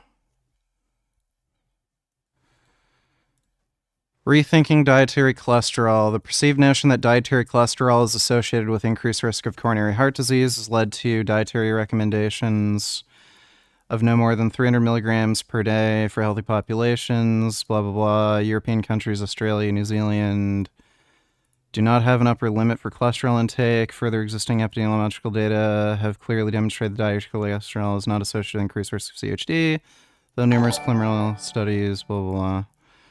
To answer your question, Orthodox Boxing, it is just a funny video of Plankton saying his wife is dead, and that she's his nut rag. Yes, thanks for the donation, Barnacle Head, and thanks for clarifying that. So the claim he made in this video was that dietary cholesterol does not elevate blood cholesterol. The study he linked has nothing to do with that. The study he linked was just simply saying there's no correlation between dietary cholesterol intake and risk of coronary heart disease. So, two problems here. The study he mentioned has nothing to do with what he fucking claimed. What he claimed is just plain false. If you look up the N. Hopkins dietary cholesterol meta-analysis, So this is I think there was a more recent review. I'll have to look it up. But what you'll find is dietary cholesterol absolutely, certainly does increase your serum cholesterol score. The problem is that the association isn't linear. So what you'll find is the biggest increase in your serum cholesterol score in response to a dietary increase in dietary cholesterol is going to be seen when you go from a dietary intake of 0 to 500 milligrams of dietary cholesterol. When you jump from 500 to 1,000, that increase is very small, and it becomes smaller and smaller and smaller. It follows a hyperbolic curve. So that's the reason why you'll see a lot of poorly controlled experiments finding no link between dietary cholesterol and serum cholesterol levels. It's because they don't have a washout period where they get people to eat a zero cholesterol diet, or they don't recruit people who habitually eat, a very low cholesterol diet or a zero cholesterol diet. So vegetarians who don't eat any like dairy or eggs or something like that. But if you properly control for this, if you actually have experimental models where you get people to have a washout period where they consume zero cholesterol, you'll see about a 15% increase to their serum cholesterol score if they add about 500 milligrams of added dietary cholesterol. This is also why in most prospective cohorts, you won't find a link between dietary cholesterol intake and coronary heart disease risk. It's because the association between dietary cholesterol and your serum cholesterol score isn't linear. So if you have a population of people who are consuming an average amount of dietary cholesterol, the average amount for Americans is about 400 to 500 milligrams of daily dietary cholesterol per day. If you compare that to people eating, say, 1,000, twice as much, you're not going to see any difference in these groups because, as you can see from this graph, the difference in serum cholesterol is going to be very minor. You're talking about like 2 or 3%. That's like within the margin of error. If you are comparing populations of people who are eating zero cholesterol in their daily diet, so say vegans, to omnivores who are eating, much higher amounts of cholesterol, you would see that link. And that is bared out in the research. If you look at the Adventist Health studies, they did find that meat eaters had higher instances of heart disease risk. Same with the Oxford vegetarian cohort. They had higher instances of heart disease and stroke. So he doesn't know what the fuck he's talking about. Much of the misinformation about eggs is due to the fact that eggs are the most cholesterol-rich food. One egg yolk contains around 237 milligrams of cholesterol. But as I said before, eating foods rich in cholesterol does not increase your cholesterol levels. What Yes, they do. That is totally and utterly false. actually increases cholesterol? Eating a diet high in carbohydrates, not cholesterol. Where did he get this? Where the fuck did he get this? No, by the way, what's hilarious is he even linked a fucking paper demonstrating that saturated fat increases serum cholesterol levels. This is so retarded. Carbohydrate does not increase serum cholesterol. There's no mechanism in which it fucking could. So no, saturated fat, dietary cholesterol are the two biggest factors that will increase your serum cholesterol score. There's other factors, so a lack of dietary fiber in the diet, that will also increase your serum cholesterol. A lack of physical activity will also increase serum cholesterol. Being overweight will also increase serum cholesterol. But there's no mechanism in which carbohydrate increases your serum cholesterol score. And I'm going to assume he doesn't even link any research to support that claim. Cholesterol is the primary factor of high cholesterol levels, as studies show that eating more than 60% of your calories from carbohydrates, which most people do, raises blood cholesterol levels. So let's see, PMID 230210113. Oh, whoops, fuck that up. God damn it. been vegan for 10 years and just started to consume farm-raised panade shrimp which technically don't pass the sentience test. I didn't realize how high in cholesterol shrimp are, 105 milligrams per 85 milligrams serving size.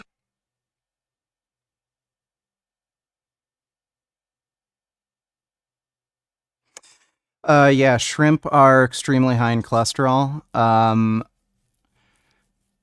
I don't know if shrimp are sentient or not. I think there's a type of shrimp where it's more debatable that they're not sentient, but I would err on the side of caution and just not eat shrimp. I wouldn't say it's vegan friendly at this point. Thanks for the donation, Shrimp Cholesterol.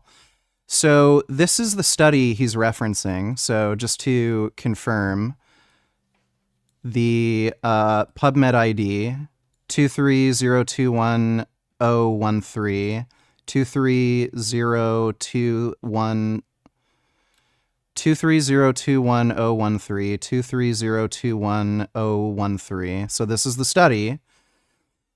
So he's claiming this study shows dietary cholesterol increases serum cholesterol. In a randomized single-blind parallel design, participants consumed either 3 whole eggs per day or the equivalent amount of yolk-free egg substitute. Yolk-free egg substitute. Well, since most cholesterol is contained in the egg, that seems like a methodological problem. As part of a moderately carbohydrate-restricted diet for 12 weeks. Plasma lipids, apolipoproteins, oxidized LDL, OX LDL cholesterol ester transfer protein, CETP, and lecithin cholesterol ACLY transferase activities were assessed at baseline and week 12. Lipoprotein particle concentration and sizes were measured by nuclear magnetic resonance spectrometry. Atherogenic dyslipidemia improved for all individuals as evidenced by reductions in plasma triglycerides, ApoC3, ApoE, OX LDL, VLDL particle diameter, large VLDL, total IDL, small LDL, and medium LDL particles.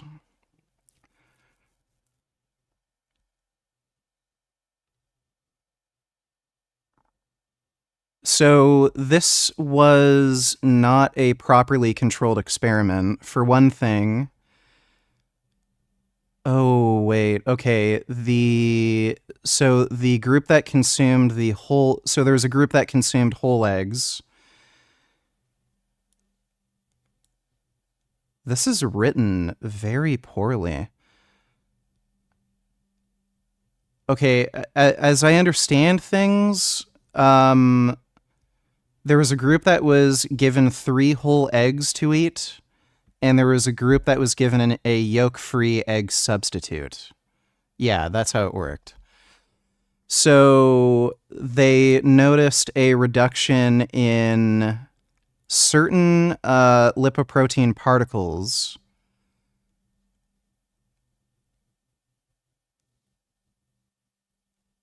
But it doesn't mention what group.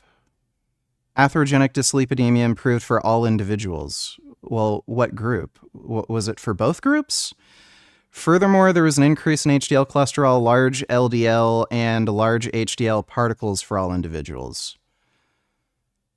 So that's both groups. However, there were greater increases in HDL cholesterol and large HDL particles and reductions in total VLDL and medium VLDL particles for those consuming egg compared to subgroup. So the substitute group. So basically, both groups saw an increase in LDL particles.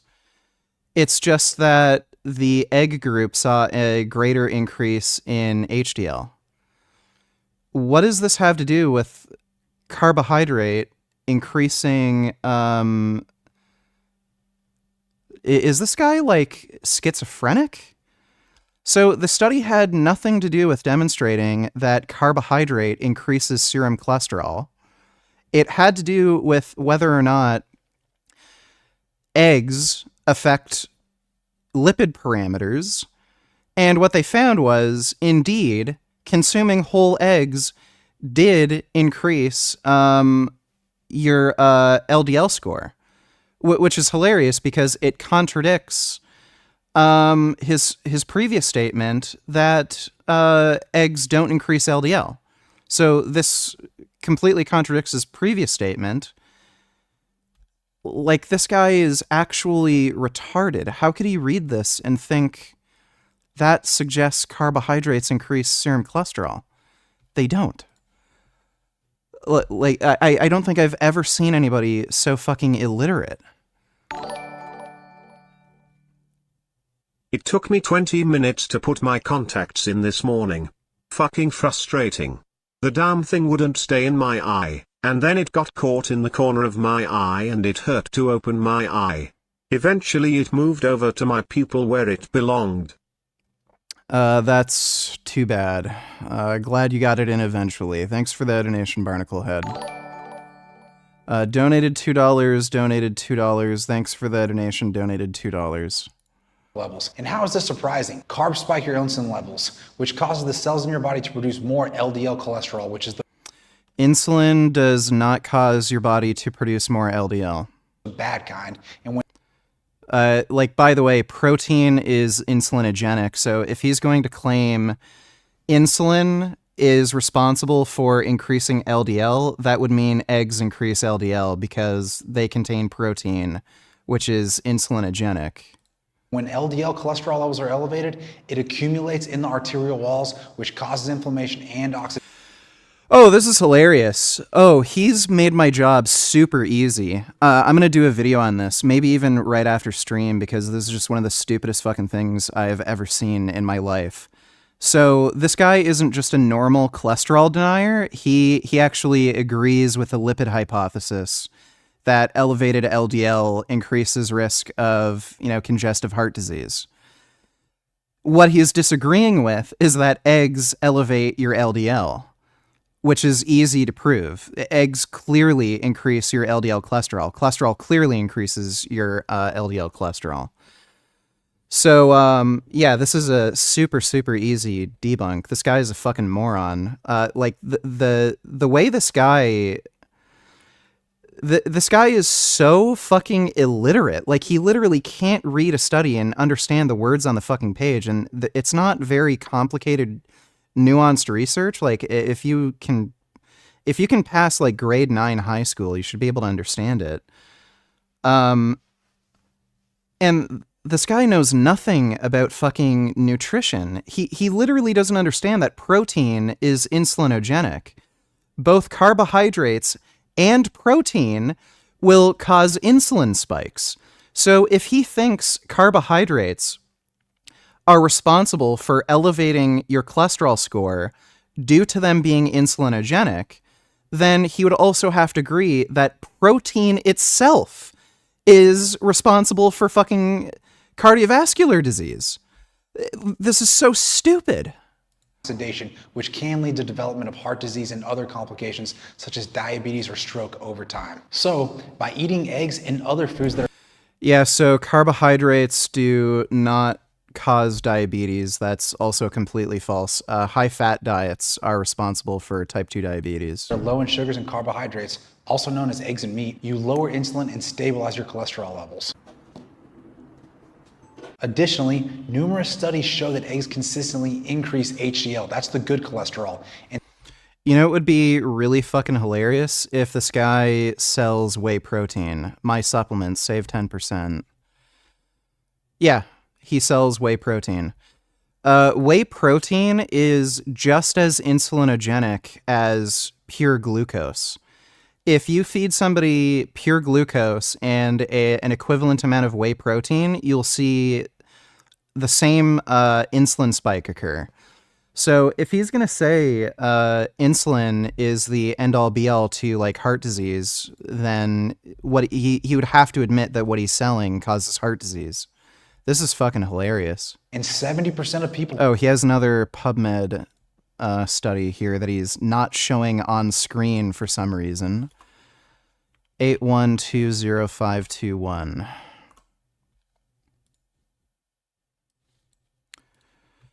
Egg consumption and high-density lipoprotein cholesterol to examine if egg consumption raises serum high-density lipoprotein HDL. So it obviously does.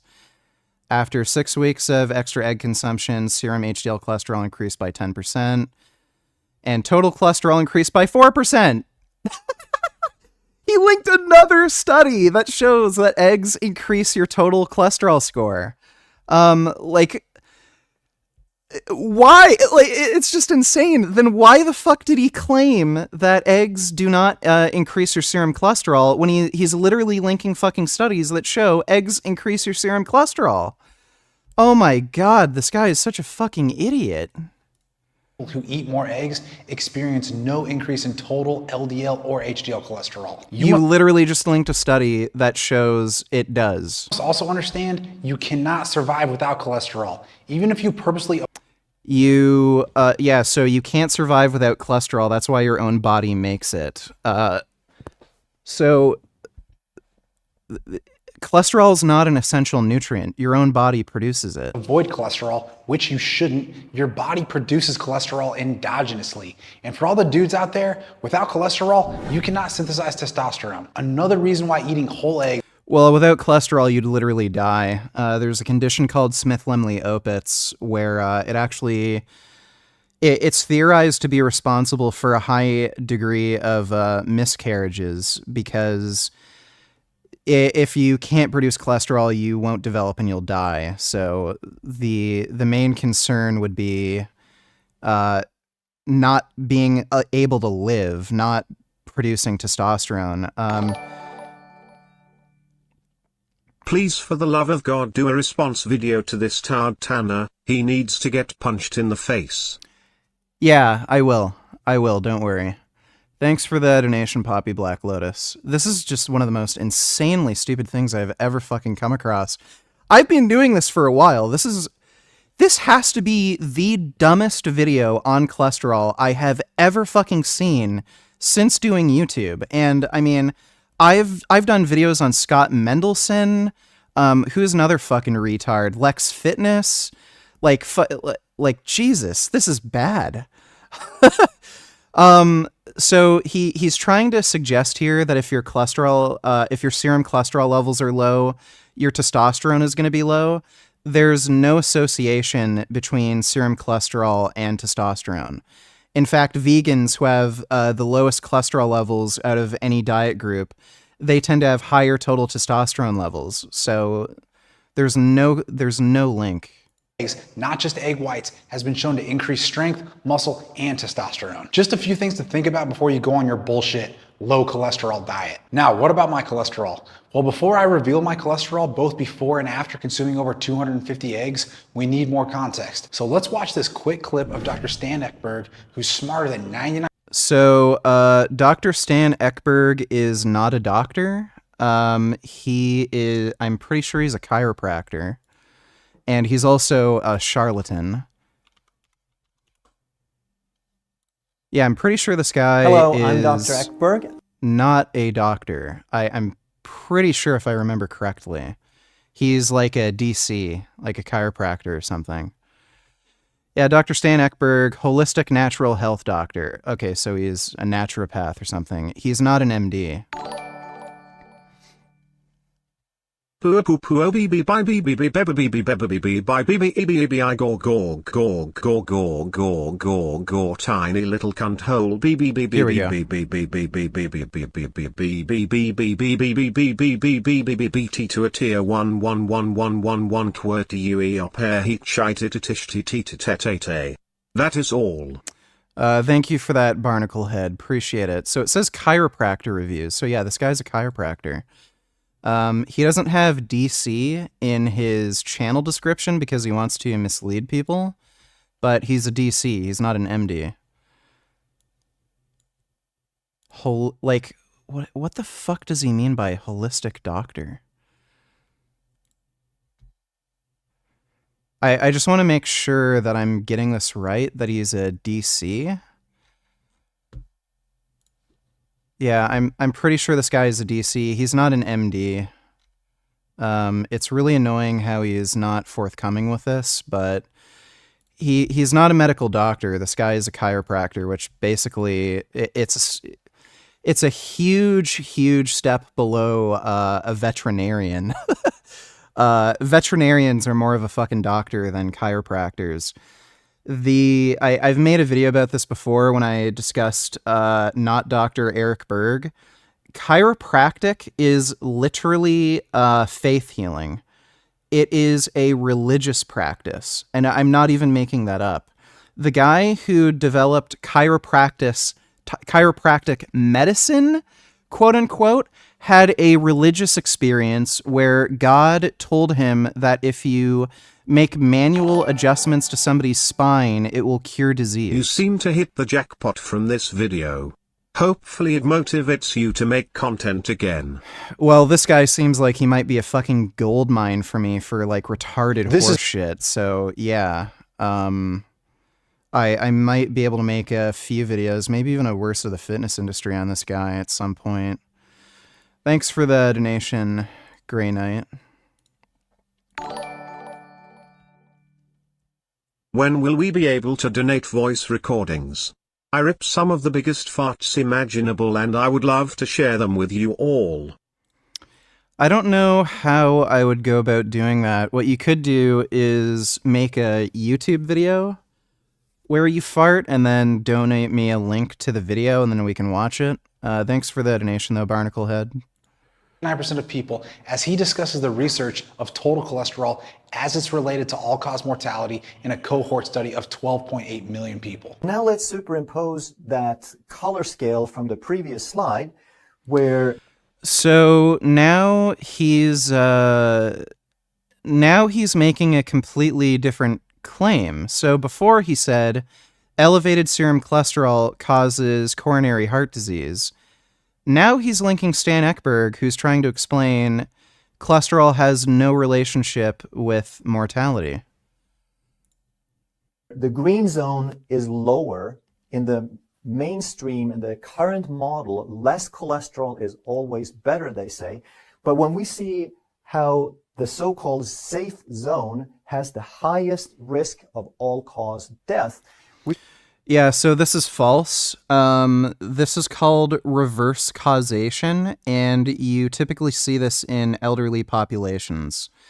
So what happens is, either through a direct or indirect result of disease, cholesterol goes down. So if you have a disease and you're ill, you're more likely to die. So what ends up happening is in some research, you'll find a correlation between people with low cholesterol and higher mortality. It's not because of their low cholesterol. It's because they have some other sort of disease that's causing their cholesterol to be lower. So if you get an infection and you feel really sick and you don't eat and you're vomiting, your cholesterol is going to go down, but you have a higher risk of dying. But it's not because your cholesterol is low. Your cholesterol is low because of the disease. Certain cancers will metabolize cholesterol and actually lower your serum cholesterol score. Liver disease, that can also cause your cholesterol score to go down. And just being sick in general, it can lower your appetite, and if you eat less, your cholesterol score will go down. So either as a direct or indirect result of disease, you can find your cholesterol score going down, but it's not because of low cholesterol that you have an increased risk of dying. It's because of the disease you're afflicted with. So this is what this idiot's doing. we got to start questioning that, right? And what they call the danger zone over 240, anything over 200 is at risk or in danger. And that is where the curve is the lowest. That's the almost flat portion. Yeah, this makes no sense. Like earlier on in this video, this guy was saying if your serum cholesterol is elevated, you're going to get congestive heart disease. Now he's fucking saying you should make your cholesterol high so that you can get heart disease? Of the curve, where the lowest risk is what they call the danger zone. So as you saw, total cholesterol levels between 200 and 250 milliliters per deciliter, which is considered high in the so-called danger zone, is actually the ideal range and has... No, it is not the ideal range, and it does not give you the lowest risk of death. You can you can look at Mendelian randomization studies. So people who have lower serum cholesterol levels due to their genes, they do not have a higher risk of dying. You actually see a higher frequency of those alleles when you look at elderly populations because they're more protected from things like heart disease and they tend to live longer. Has the lowest risk of all-cause mortality. Now, what's my cholesterol? A lot of people state that they notice a difference when they go vegan, whether it be negative or positive. I only noticed 2 changes when I went vegan. I want to jerk off a lot more and I am far more gassy. Well, those seem like good things to me. Thanks for the donation, Barnacle Head. Well, I got a blood test before eating 36. Stop lying to the chat. Your lazy ass isn't gonna do jack shit. Even if you do make a video, it will be lame as fuck with no skits and not even a fucking green screen. I'm gonna make a video, no guarantee that there's gonna be skits. Thanks for the donation, Pooh.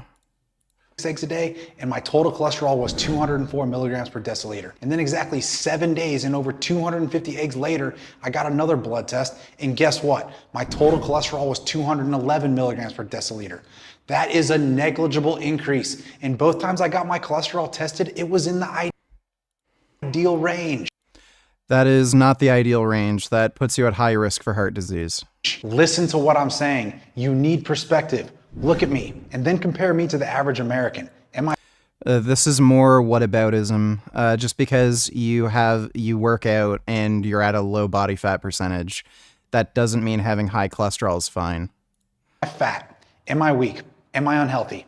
No, I'm not. I don't drink. I don't smoke. I don't do steroids. I eat 0 processed junk. I sleep 8 hours. I'm strong, cardiovascularly fit. But supposedly I'm unhealthy because I eat eggs instead of heart-healthy Cheerios and muffins. Even though my cholesterol No one's claiming Cheerios and muffins are healthy. is in the ideal range for the lowest risk of all-cause mortality. Even after... Yeah, so that's actually not the case. That guy, not Dr. Ekberg, just cherry-picked research and misrepresented the findings. After eating over 250 eggs, give me a fucking break. If you haven't figured it out by now, food corporations, big pharma companies, healthcare, and the government want and need people fat and sick so they can keep prescribing them bullshit medicines like statins and diabetes drugs. And why is low cholesterol supposedly healthier than high cholesterol when research consistently shows more people die with low cholesterol than high cholesterol?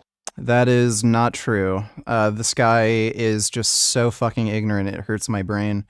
Forgot my namification, donate $2, put skits in the goddamn video, please. I'll try to think of something, okay? Thanks for the donation, dude. And don't forget, who pays for all these studies? The drug companies that are pushing the drugs. And guess what happens? That's not true. So, yeah, if you look at statin trials, drug companies are the ones who are conducting these studies. But if you look at any large prospective cohorts, one of the best ones was the MR Fit screening study. There was no drug company involvement. Like by the way, he literally linked research that was published by the egg industry. When a study comes out with unfavorable results, it's not published. This is why you cannot and should not get your health information from the government or mainstream media. It's all about money. And I've said... Okay, so this is just like Alex Jones level conspiracy theorist retarded shit. This before, but guess what? Healthy people... I wonder if this guy is an anti-vaxxer. ...are bad for business. Now, am I saying you need to eat 36 eggs a day like me? Absolutely not. It's not sustainable long term, not even for me. But I will continue to eat at least 10 to 15 eggs a day. But I'll also make room in my diet for more meat, dairy, fruits, and vegetables. Yeah, so meat is bad for you, especially red meat. There was the latest study published by Harvard that showed a huge link between red meat consumption and diabetes. Because you can never go wrong with a well-balanced diet of real whole foods. But what I am saying is that... Yes, you can. If your diet includes a lot of red meat, you absolutely can. Eggs are a superfood. And if you learn to... There's no such thing as a superfood. It's a marketing term. How much does someone need to donate for you to get back into making skits? Tell me a price, and I'll make sure Sam Smith Q writes a check. I don't know, dude. I don't know.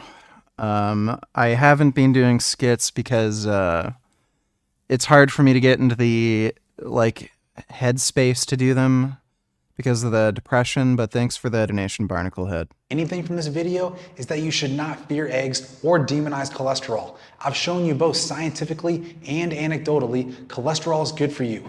Context matters. If you're a healthy and active adult, worry more about low cholesterol, not high cholesterol. But if you're an unhealthy, fat, sedentary adult, yes, high cholesterol. That is just so goddamn stupid. I cannot believe it. Cholesterol can be a concern, but that's almost certainly because of a lack of physical activity and an ultra-processed food diet, not because of eggs. So whether you're healthy or not, this is my long-winded way of telling you to eat more fucking eggs. And lastly, if you enjoyed this video, I think you really might love my full day of eating and bulking video. Yeah, this was a bad video. That was remarkably fucking stupid. And today I sit down with. Okay, I was planning to react to this tonight. I think I'm just going to end the stream now and work on the response video to this fucking stupid shit. But hope you all had fun. Big thanks to everybody who donated in Streamlabs. Really appreciate it. Should be on tomorrow around the usual time, so I'll see you all then. And sweet dreams.